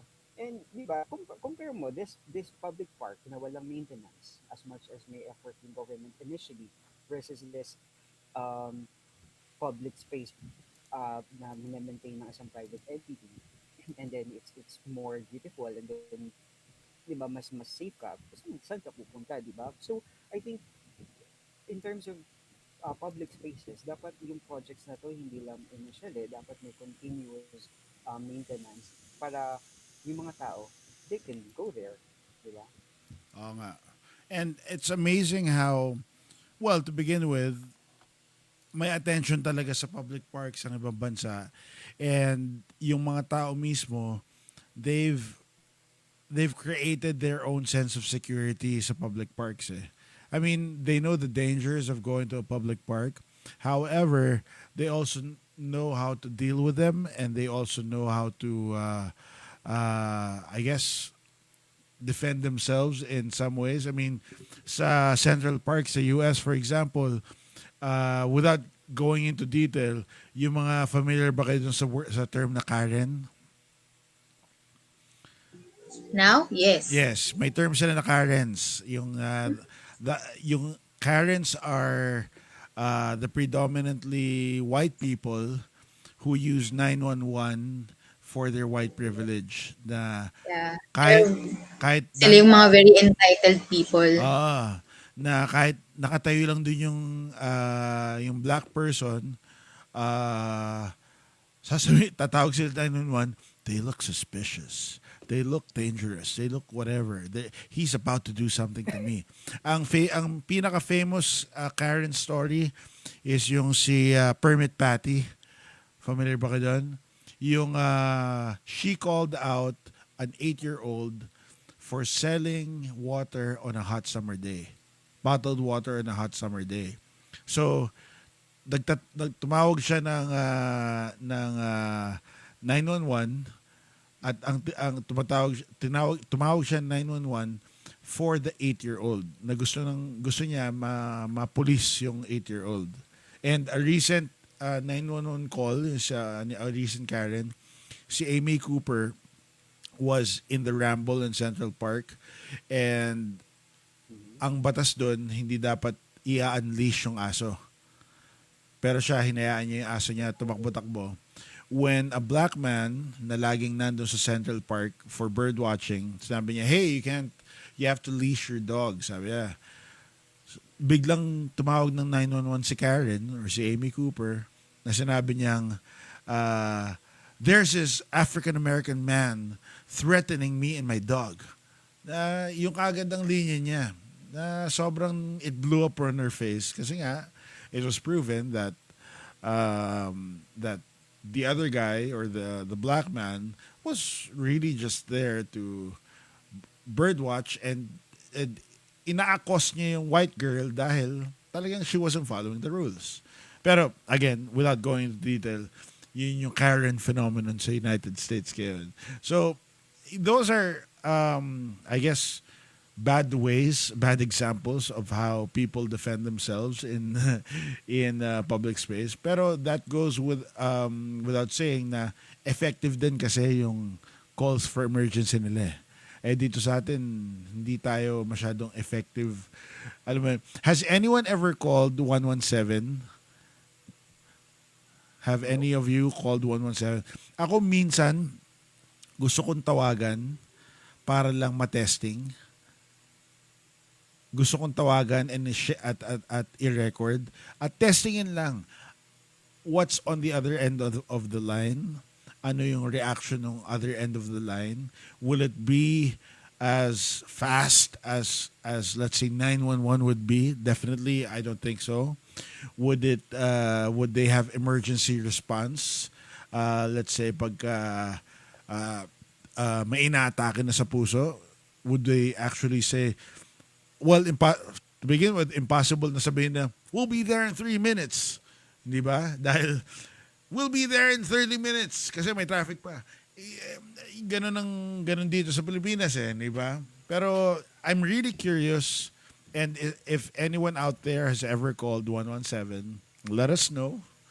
And tell us what your experience was, and tell us really what's on the other end of the line. You see 117 on all police cars. You see 117 on all ambulances, pero how effective is it? Diba? Anyway, we're veering away from our topic. Usapang park. Ha? Usapang park. Naging Yeah. Well, Uh, going back to that naman, sir, I would like to share lang din yung efforts ng government. Kasi there are certain parks here in the Philippines naman na which are really parang compliant naman to what a public space is supposed to be. But then again, Baguio. ha? Baguio. Sorry, Ben. Baguio, yes. Baguio is Baguio. one. And yes, wag na yes, tayong actually. lumayo. So, wag na tayong lumayo. Sa Metro Manila, we have the Valenzuela People's Park. Sa San Juan, meron tayo yung nandun sa City Hall nila, yung open space nila doon. So, those are the two parks na napuntahan ko na I think are very well planned and very well maintained. Yun nga lang, talagang maintained sila because there is an entity or someone or a company or a private group which is maintaining that and securing it aside from the government. So I think it's a plus. Speaking of which, tama nga ba na binabalik nila yung lake sa Burnham Park? Yes, sir. So hindi na tuloy yung they were planning on flattening it 2 years ago, I think. I think si Architect Hiray shared with us sa GMM last year or tama ba Sir Jose? yes. Last year yung plans for rehabilitation ng Baguio. And they are putting up a deck. I think the plan was to put up a deck all over the lake. Was it Okay. Like parang Kasi viewing na-issue deck. parang gagawing parking lot lang yung Burnham Park. Yun yung Oh. big issue nun. Bad naman talaga yun kasi nagiging whenever imagine this. I take the example of Malolos, for example. Ang Malolos before, they had an active park yung sa plaza, sa tapat ng katedral, yung sa tapat ng munisipyo, di ba? Yes, The problem is, Sa may Kalayaan Tree ba yan? yes. Ginawa nilang parking. And what does that tell an outsider about the area? commercial space? Other than commercial space, car-centric tayo. More of car-centric. When in fact, the thrust should be to be more pedestrian-friendly. Everywhere. Dapat pedestrian-friendly. Paradahan ng service, eskwelahan. And yung sa Burnham Park na yan, kaya nga tinanong ko kasi na pag-alaman ko na gagawin nga nilang parking space yun ng mga jeepney na nagkalat sa Baguio kasi nga ang sikip na nila at sobrang traffic sa Baguio ngayon. Hindi na siya ganun ka-relax. Hindi na siya Yes. kahit may malaking aircon sa labas, hindi ba? Oh, sir. Nako sir, walang kwenta na yung aircon doon. The last time nagpunta kami doon was I think December. Sobrang traffic na. Kasi nandun na yung night market. So, nag-open na yung night market. Tapos, wala. Sobrang traffic talaga, sir. Just you have to walk. So, yung may mga kotse, iniiwan nila sa SM, iniiwan nila dun sa kabila. Basta malayo. So, they don't have a choice but to walk. Well, actually, that's good. Kasi you get to walk. In fact, pag nasa Baguio ka, ang masaya doon, I remember walking down Session Road at merong mabangong hangin all of a sudden.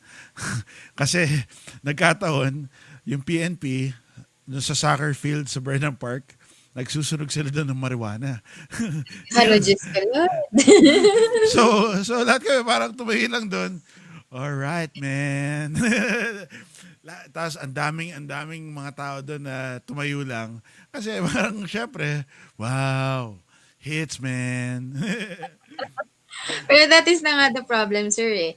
The people have no choice to walk, so they walk. Pero ang problema, wala silang lalakaran. Kasi lahat Ah, ng spaces, sinakop na ng night market, sinakop na ng vendor, sinakop na ng etc. etc. Yung supposedly walkway, kalahati nun, wala na. actually, ang good example ng walkways, ang na elevated or underpass is Makati. I do like the experience of walking in Makati, and I do like the siguro hindi pa rin ganun ka-balanced, but I do like the effort in making it a little more green. Di I think ba? Ortigas is also doing that. Yeah, I agree with that, sir. Wala lang si Ortigas ng mga, what do you call this, yung tunnel underneath for the walkways. But Mhm. going around Ortigas, there is like an elevated Yes, walkway. actually, elevated sa Ortigas. Kaso lang, sa Yes. Ortigas, kasi nung araw, ang puntahan lang namin sa Ortigas was of course Pega Mall. Pagkatapos, ang tambayan namin was Pueblo. Hindi nyo na alam yung Wala na Pueblo. yung sir ngayon. Wala na McDo ba? na lang natira doon. Oo nga, pero dati yung Pueblo, sobrang happening yun dati. Andun yung Strums, andun yung TGIF, nandun yung kung ano pa. At lalo 12 na, monkeys na lang natira doon, sir. 12 Monkeys, doon ba 12 Monkeys? May branch sila doon, sir. Wow, hindi ko alam yun Pero dati doon kami nagfe-fête de la musique na isa-isang bar, different kind of music, tapos sa parking lot, isang malaking doon yung main stage, kumbaga. Well, anyway, that's besides the point. Other than the pocket parks na empty lots sa Ortigas Center, I don't think meron talagang open park much like Ayala Triangle, di ba? Actually, sir, ngayon, kung pupunta ka sa Ortigas, it's along Julia Vargas. They put up an elevated park na nag-intersect dun sa dalawang magkabila. It's along Julia Vargas. So, isang malaking open space yon with, I don't remember if it's a fountain or just a plant box inside on top. Tapos, may seating area lang. Pero, it's not much of a green space. But then again, they made an effort for people to have something to something walkable. And sobra pa rin ba ang tambucho ng Yossi Boys doon? Alala ko dati, pagbaba nila ng office, kahit ako mismo, pagbaba ko, I mean, never ako nag-work doon, pero let's say I went for a meeting or an interview, pagbaba doon, Bawal na, sir, ngayon. There are certain smoking areas na lang. Yes, na yes. kasi, Bawal. kasi ngayon, dinadaanan ko na lang yung by car Hindi na ako bumababa doon You will Yeah. not wish to stay there, sir. Sobrang traffic. Oo nga. Bawal. Bakit? Nag-work ba kayo ever sa Ortigas? Tambayan ko yun, sir, recently Before I went home, tapos before I stayed in QC, I stayed sa Ortigas area, Pasig area. So, sobrang traffic talaga. Naalala ko nung araw, ang meron lang sa Ortigas area yung payanig sa Pasig Nabuti pa ba yan? Boom na boom. Di ba Pasig yan? Oh, boom na boom. Meron din. Napuntahan ko pa yun, sir. Naalala ko nung mga 89, 90, dyan yung unang parang Takeshi's Castle. Nag-aaway pa si Star City kasi boom na boom. Tapos yung malaking slide doon sa payanig sa Pasig. Sorry. Kasi ako enchanted. But in lang ako dun sa mga park. Siguro, as a implementation lang din. Kasi recently nga, nung nag-out of the country ako, yung pinuntahan kong lugar, every town may designated na playground, open space, may park, sidewalk nila, may puno, kada ganitong distance, malapad. As a implementation talaga, siguro, tingin ko.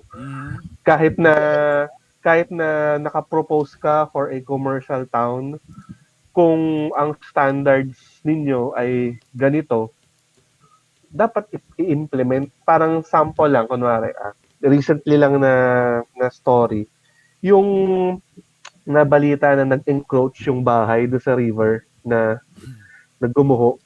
Mister, Lumipad. misteryo Oo, sa naman kung paano estero. natayo yun eh. Di ba? Di ba? May ano naman, may batas naman tayo sa easement sa body of water. Oo nga. Di ba? So, paano natayo yun? So, ganun lang din. Ako, natutuwa ako doon sa napuntahan ko lugar. Wow, ganito. Kahit na sobrang pabago-bago ng weather sa kanila. Ngayon malamig, kinabukasan sobrang init. Yung government, dinidiligan, talagang tinatry nilang buhayin yung puno. Tapos yung yung damo, talagang tinatanim nila, talagang kinakat talaga nila. Andun as a dedication siguro nung or implementation nung government yung ganun. Kasi kung kaya ilagay sa bawat town or bawat place na meron kang ganto, edi ang ganda-ganda sana ng Talaga. ng planning natin, 'di ba? Naka-plan, 'di ba? Doon tayo papasok. Planning. Totally Hindi agree, Actually, Jose. hindi hindi organic na kung ano lang yung ano na yung kailangan ngayon, tsaka lang itatayo. Tsaka, actually marami akong gusto sabihin dyan pero next topic na. Next episode. Next topic na Next ba yan? episode yun. Ano yun, Van? Sorry.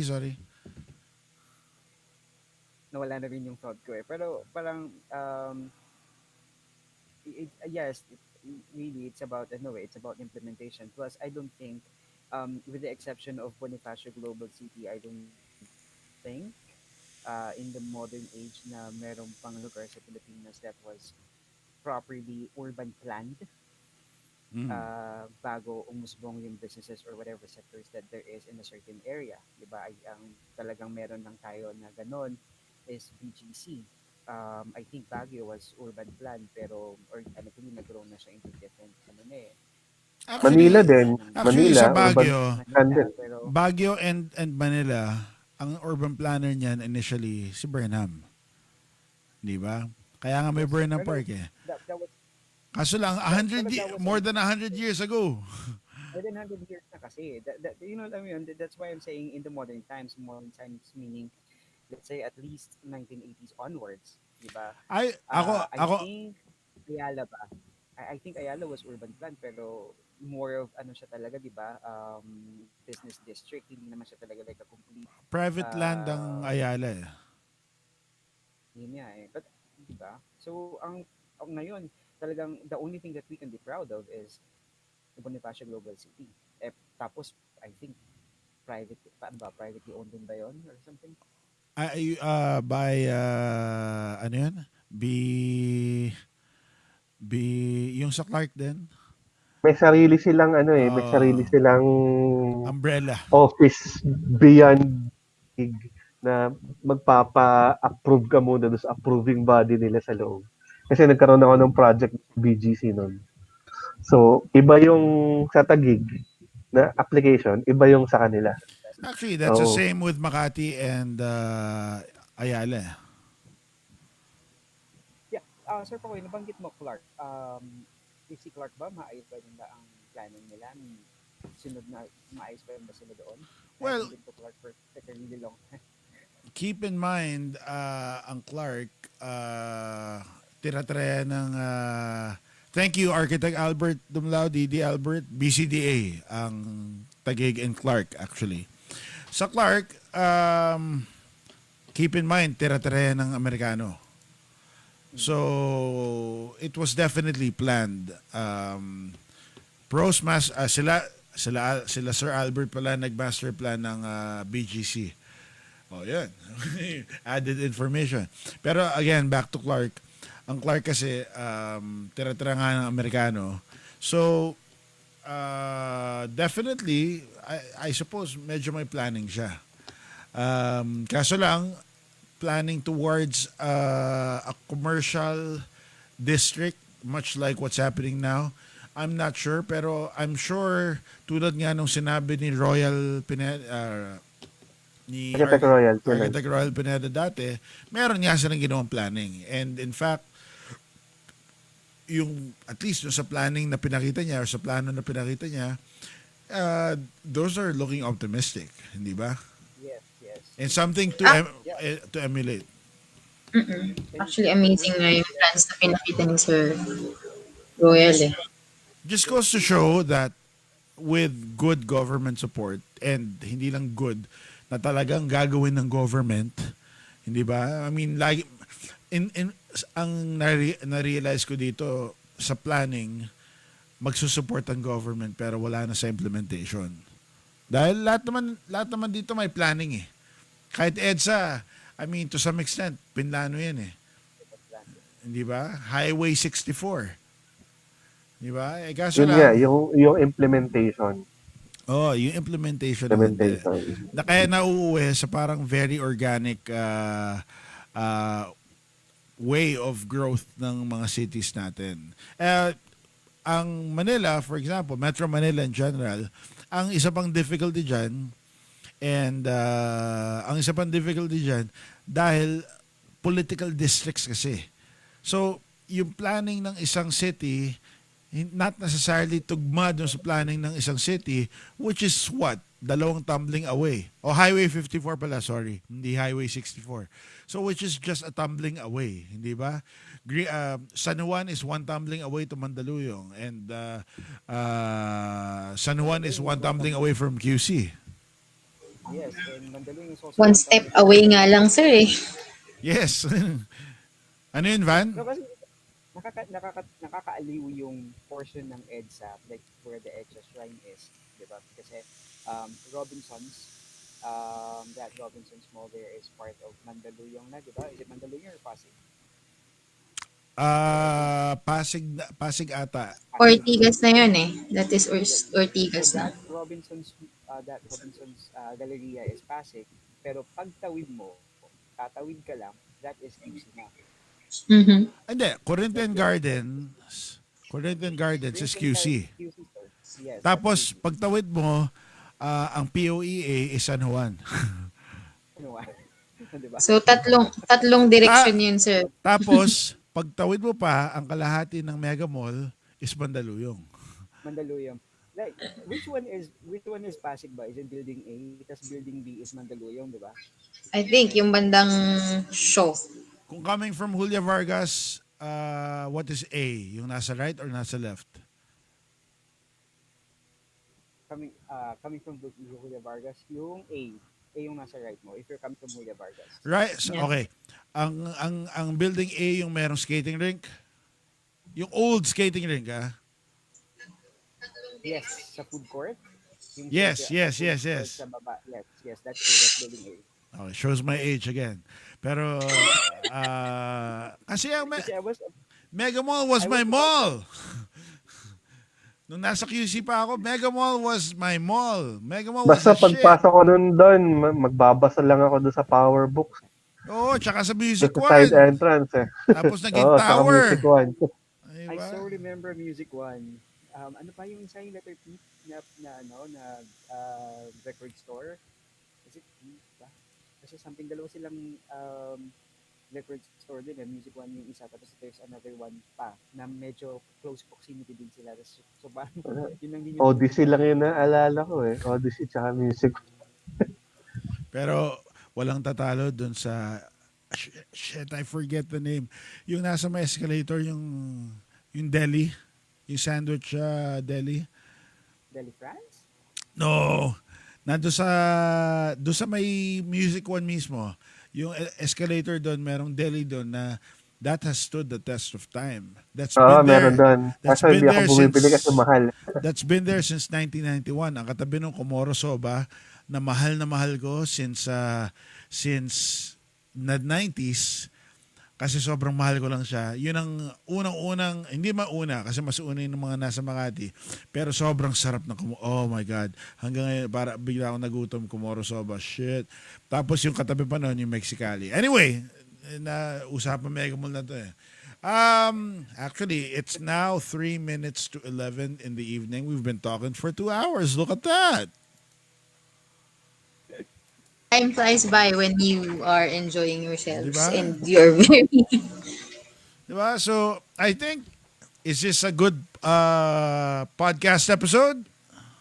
I Yeah, agree. yeah, I yeah, think so yeah. too. Oh, so tuloy natin next week. Sir Uh, Pakoy, Sir yes. Pakoy, si Didi Albert sumagot. Liqueur de France, yun ba yung dahil na sinasabi mo? Liqueur. Hindi. How do you pronounce it? Liqueur de France? Liqueur de France. Liqueur de French? France is in ay oo nga ata. Oo nga. Yung de, Yun ang, yung ba yun yun ang sa tabi siguro ng French. Komoro Soba? Sir Albert? Yung ba yun? Hindi ko Anyway, kabisado yung Mega Mall eh. kabisado ko Mega Mall dati. Ngayon hindi na eh. Lalo na with the different extensions that they've had. Siguro si Van was part of that eh. No, sir. Yung sa I don't know that. Synergy. Synergy ba yun? Yung nilagay na building sa harapan. Ako sir pa ko hanggang ngayon naliligaw pa ako dun eh. Ngayon, naliligaw na rin ako. Lalo na dun sa parking layout nila. Dati, dalawa lang options mo. Tatlo. Yung sa open, kung nasan ngayon yung bus station, yung building A, building B parking, dun sa magkabilang dulo, yun lang ang options ng parking dun. Dati yun. Ngayon, Siguro hindi mo na alam kung saan ka magpa-park at kung saan ka nag-park. Oo. And hindi mo alam kung saan ka makakalabas. Hindi ba? Very, very true, sir. Dahil sobrang laki na niya. Kahit yung Galleria, meron na extension side eh, na hindi na rin ako familiar masyado eh. That used to be my mall. Saan papuntang St. Francis Square? Sa building A. Building A. Wala nang Tapos St. nilalakad Francis pa at Square. saka padaan ng podium. Oh, ganito na lang. Nung nagpupunta ako doon madalas, sarado pa yung Twin Towers sa tapat ng Mega Mall. Yung BSA, sir. Ano yun eh, epekto ng Asian crisis nung 97. Oh, okay. So matagal Inabutan ko, sir. Andun na yun eh. matagal na tenga yun eh. Matagal na tenga. Tapos I think about 10 years ago, ni-redevelop nila, start na lang yung project.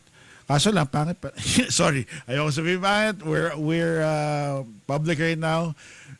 Medyo, as far as I know, hindi ka nais-nais yung operations. Parang ganun. I hear from friends. Pero siguro, commensurate naman doon sa binayad nila sa hotel. So, okay lang. Anyway, as I said, Anyway, sir, just yes. just to end our topic, since we started out with COVID-19, I think I just have one last question to everyone. I'm not sure, late ako, hindi ko alam kung napag-usapan niyo na to, but moving forward, what do you think is like the future of design and architecture after COVID-19?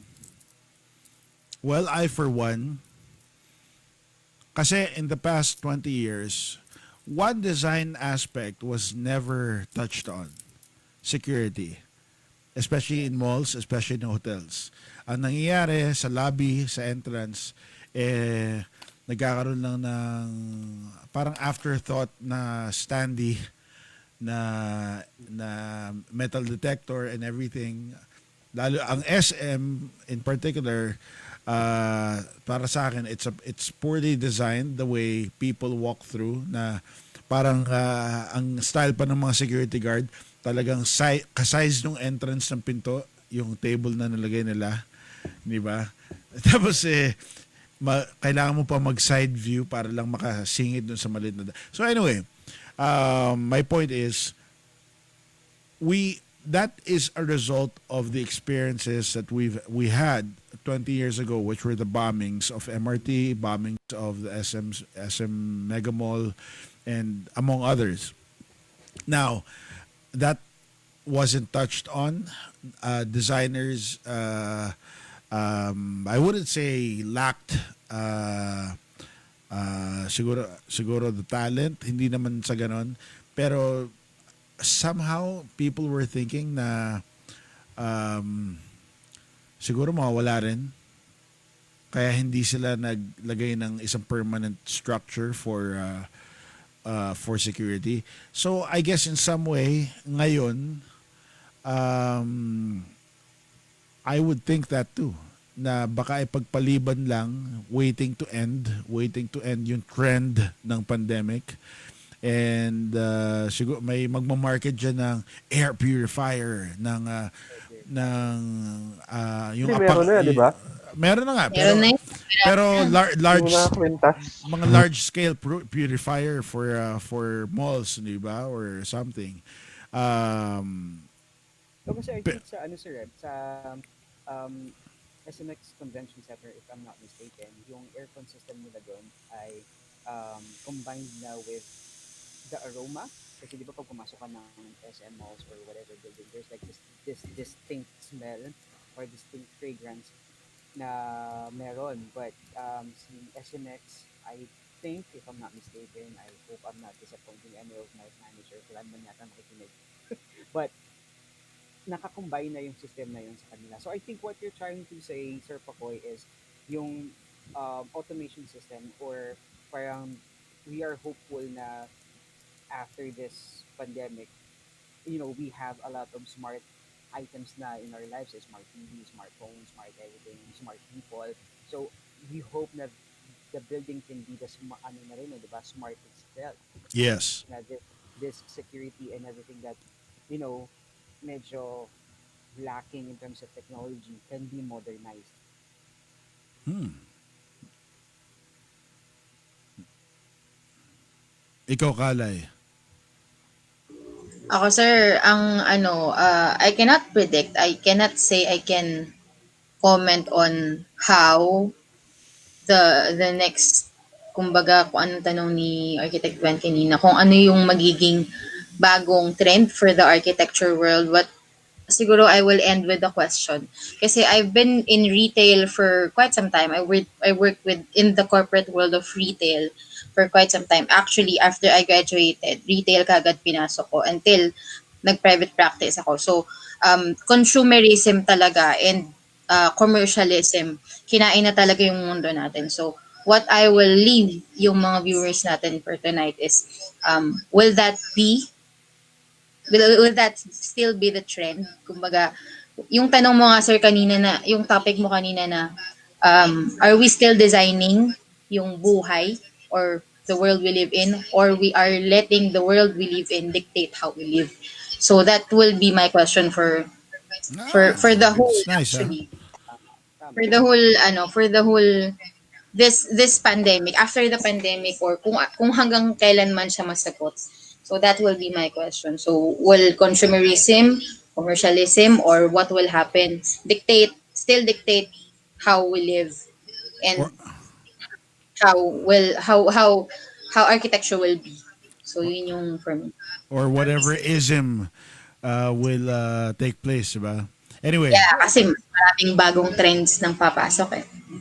So that will be my question. Van, you were saying? Ako, I think this whole coronavirus, COVID-19, I think is like, paano ba, like, nature or Mother Earth's way para to make people realize that shit, you have to figure out your lives, people. Like we've been Yes. so constant.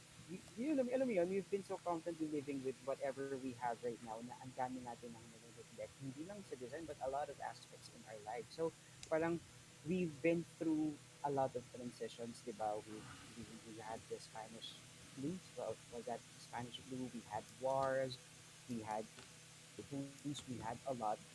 I think in the modern age, or at least in this 21st century, itong si COVID-19 yung ating transition period to improve our lives in a lot of aspects. And I remember back in college, when I was doing yung first part of research method before yung Sir Jose, was that design 8? I think that was design 8. Yung Design. research method Yes. subject, RM1. my RM1. So, Design 8 yun, design 8. naalala ko ang prof ko pa doon was the late Ma'am Eva Villanueva, rest for her. My topic really was, hindi ko pa alam yung term na to back then, but I was going towards salutogenic design, meaning how the Ano? built environment. Sorry, Salut ang rinig ko sa Licogenic design eh. salut Salutogenic. salutogenic. Paano ba i-pronounce yun? Salutogenic. SALUTOGENIC. But basically, Okay. Salutogenic. Okay. yes. But basically, what it means is how the built environment impacts the human health of the users, or parang a design that promotes well-being in a lot of aspects, physical, mental, and all those things.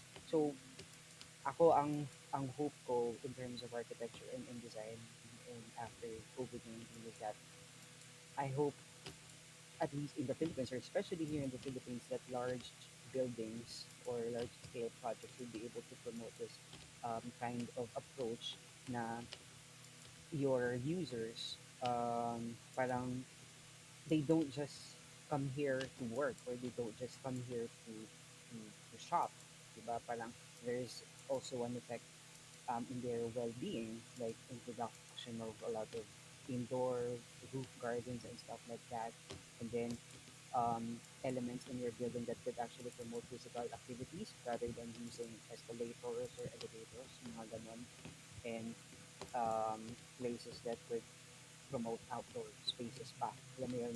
So there's like an impact to your health, there's an impact to your well-being, hindi lang whatever commercialism or whatever isms yung meron tayo. But yun yun, Yes. na you feel like I want to live here, I want to stay here because I feel like my stress ko nawawala because of the built environment. And that was my topic nung sa research method na yun. Um, I was doing a BPO office and I was promoting that kind of approach. Back then, hindi ko pa alam yung term na yun. Pero yun. So I hope, kasi I I think still don't younger know people, the term. Google, GMG, Google mo girl. Ako, Meron yung ako, term, ako, I know how, ano yung ibig sabihin niya, pero yun nga, hindi ko rin alam kung ano yung term. yung term, di ba? Thank Tapos, you for that. Hanggang ngayon ang nagagamit nasa isip ko sa Licogenic pa rin eh. ako din eh. Hindi parang, ang hirap niya, pag binanggit mo yung term, lagi yung maisip, ano, talikogenic? And stuff. But that's the Exactly. design approach. What ginagamit siya sa mga hospitals and recovery centers, pero mostly doon pa siya nagagamit. But in terms of commercial spaces, office spaces, parang hindi pa siya ganon nagagamit sa Philippines. So I hope Mm. that moving forward after this COVID-19, maybe we can promote that kind of design, Mm. especially sa mga private entities that has all of these budgets na hindi lang um, business or hindi lang consumerism, whatever isms yung target nila for the structure. And I hope, di ba, parang the building can really be safe for you in a lot of aspects. Yun, yun ang hope ko. Ikaw, Jose. Iniisip ko yung ina-explain ni Van. Parang pareho kami ng baby thesis. Talaga ba? Hindi RM pa sa amin baby thesis. Baby thesis yung tawag sa amin dun. Hindi Kasi naman, may hindi naman, translation din siya. oo, may Paghahalata rin translation. yung edad mo ha. Baby thesis yung sa amin, hindi siya RM. Actually, we used to call it baby thesis din, Sir Jose, eh. Basta baby Nabago thesis. na. Basta hindi siya RM. Baby thesis yan. Same concept na ano nga ba title? The Gardens pa yun eh. Pero ang concept, super intelligent building eh. Na parang doon, nakalimutan ko na, pero same concept. Same concept siya. Ang sa akin lang, what the pandemic has brought out, marami na expose. Maraming pinakita si pandemic na Diba? maaari pa nating solusyonan. Ah, pwede pa natin masolusyonan, Mm. tas siguro opinion ko in the setting nung sa academe, marami pang pwedeng gawain at yung mga idea ng mga bata na nating future colleagues natin, marami din silang may isip. Kasi for sure, uh, hindi lang isa, hindi lang dalawa yung may inkling ng kung ano yung pwedeng mangyari or ano yung trend ngayon na pwedeng magkaroon sa ng design, ng planning sa COVID. Basta ano lang, paano ba to? Kung ano Ah, yung feeling nila, may hunch sila, saan papunta, tuloy lang nila. Kasi saan ba manggagaling yung malalaking projects na yan? Nandito sa simple idea ng bawat isa, oo di nga. ba? Ako, final dun. I think Filipinos in general have a tendency to overreact to something. Such as, tignan nyo nga yung that shield in between riders sa motorsiklo. I mean, that's, without going into detail about that, I think that's an overreaction of the conditions that we are facing today or of the situation we're facing today. So, in terms of design, I think um, probably not coming from architects, but IRRs, guidelines, and requirements by clients will dictate ludicrous solutions by architects that would entail a lot of, I wouldn't want to say stupidity, pero a lot of na parang pagtignan mo seemingly lacking in common sense on how it was addressed and how it was designed dahil parang ganun yung nire-require ng times eh. Yun yung parang trend in the past 2 to 3 months eh. So I expect a little more of that. If not, like you requested our past sponsor, Architect Van, magkakaroon sila ng virus killing paint na lalabas. Definitely, there will be a lot more materials, construction materials, that will be marketed towards viral or virus cleansing or virus elimination. Hindi lang coming from the paint industry, pero who knows? Tomorrow, sasabihin nila, itong cement na to, merong molecular something that kills viruses or whatever or kung ano mong parating. So anyway, yes. Shout Sino? out tayo kay Sir Jaime. Ay, si Sir Jaime, andito Sir kanina. Jaime Nancy. And bago tayo For UV ba- light. bago tayo magpaalam, hi to Erwin Veneracion of Rotary, I think not Pulilan, Baliwag ata, Baliwag something. And of course, the past chairman of the UAP Illegal Practice Committee, si Architect Ray Guarnes, kaibigan natin yan. Siya ang isa sa mga tumutugis ng illegal practitioners nung term ni Architect Bench Panganiban. And I think nung term pa ni Architect Gimo, if I'm not mistaken.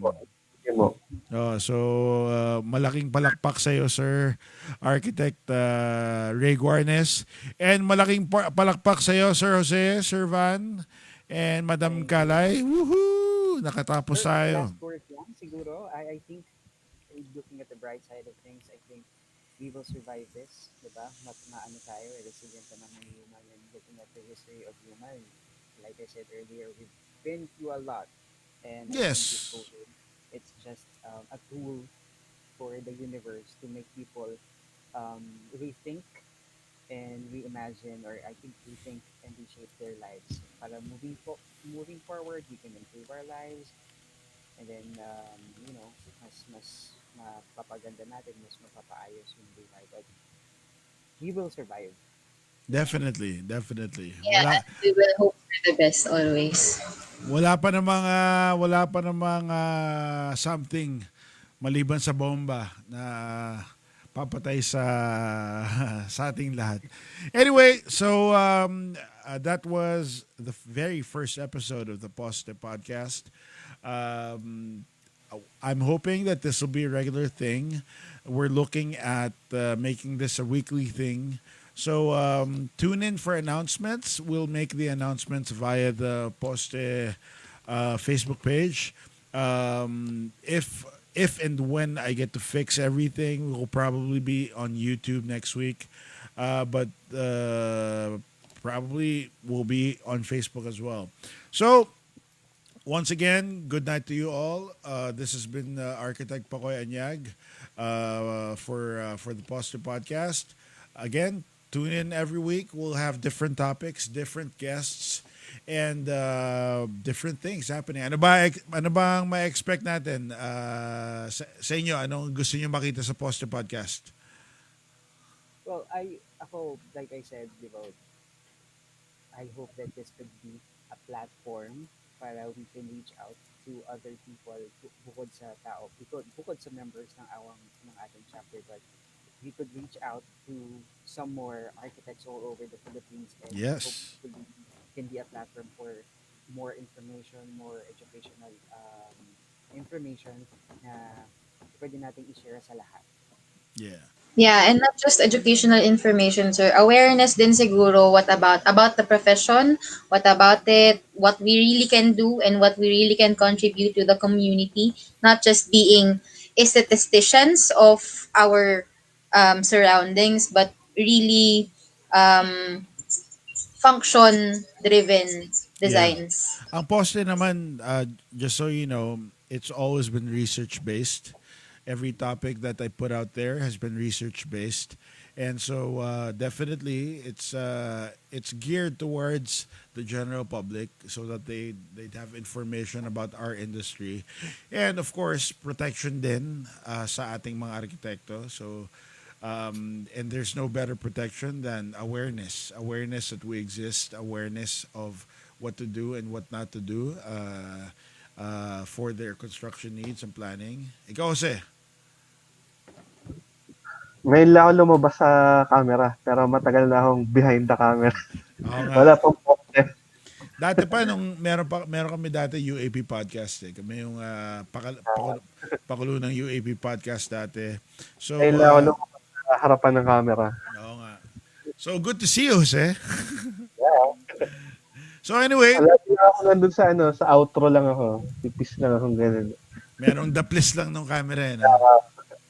So, anyway, Of course, yes. we'd like to thank everybody for listening, tuning in. We would like to thank CDB Albert na very active sa comments, very active sa contributions niya for this podcast. So thank you everyone for tuning in, for listening. We hope na we were able to impart some knowledge, whatnot. So thank you everyone. Yes, and Sir Pakoy, 'di ba, they can watch a replay of this yes, definitely. in poste page. So, sa mga hindi pa nagla-like dyan, sa mga hindi pa nagla-like ng poste, please follow poste for more info and more interesting content and poste podcasts. And subscribe to YouTube and Instagram. Like and share. Like and share. So, yun lang. So, yun lang. Thank you very much to my co-hosts, my co-podcasters here. And thank you everyone for watching. See you again on the next episode of the Poste Podcast. Next week, we don't know. We don't have a topic yet, but definitely we'll post it on the Poste page. And toodaloo. Thank you all and good night. Good night. Good night everyone. Good night, everyone. Architecto Sagrado. Woot woot! Sa Arkitekto Sagrado. Woot woot! Paano yun? Ano yung sabi sa kanta? Hindi ko alam kung paano tatapusin to, so bigla na lang mawawala. Tama ba yun? Oo, tama. Parang ganito.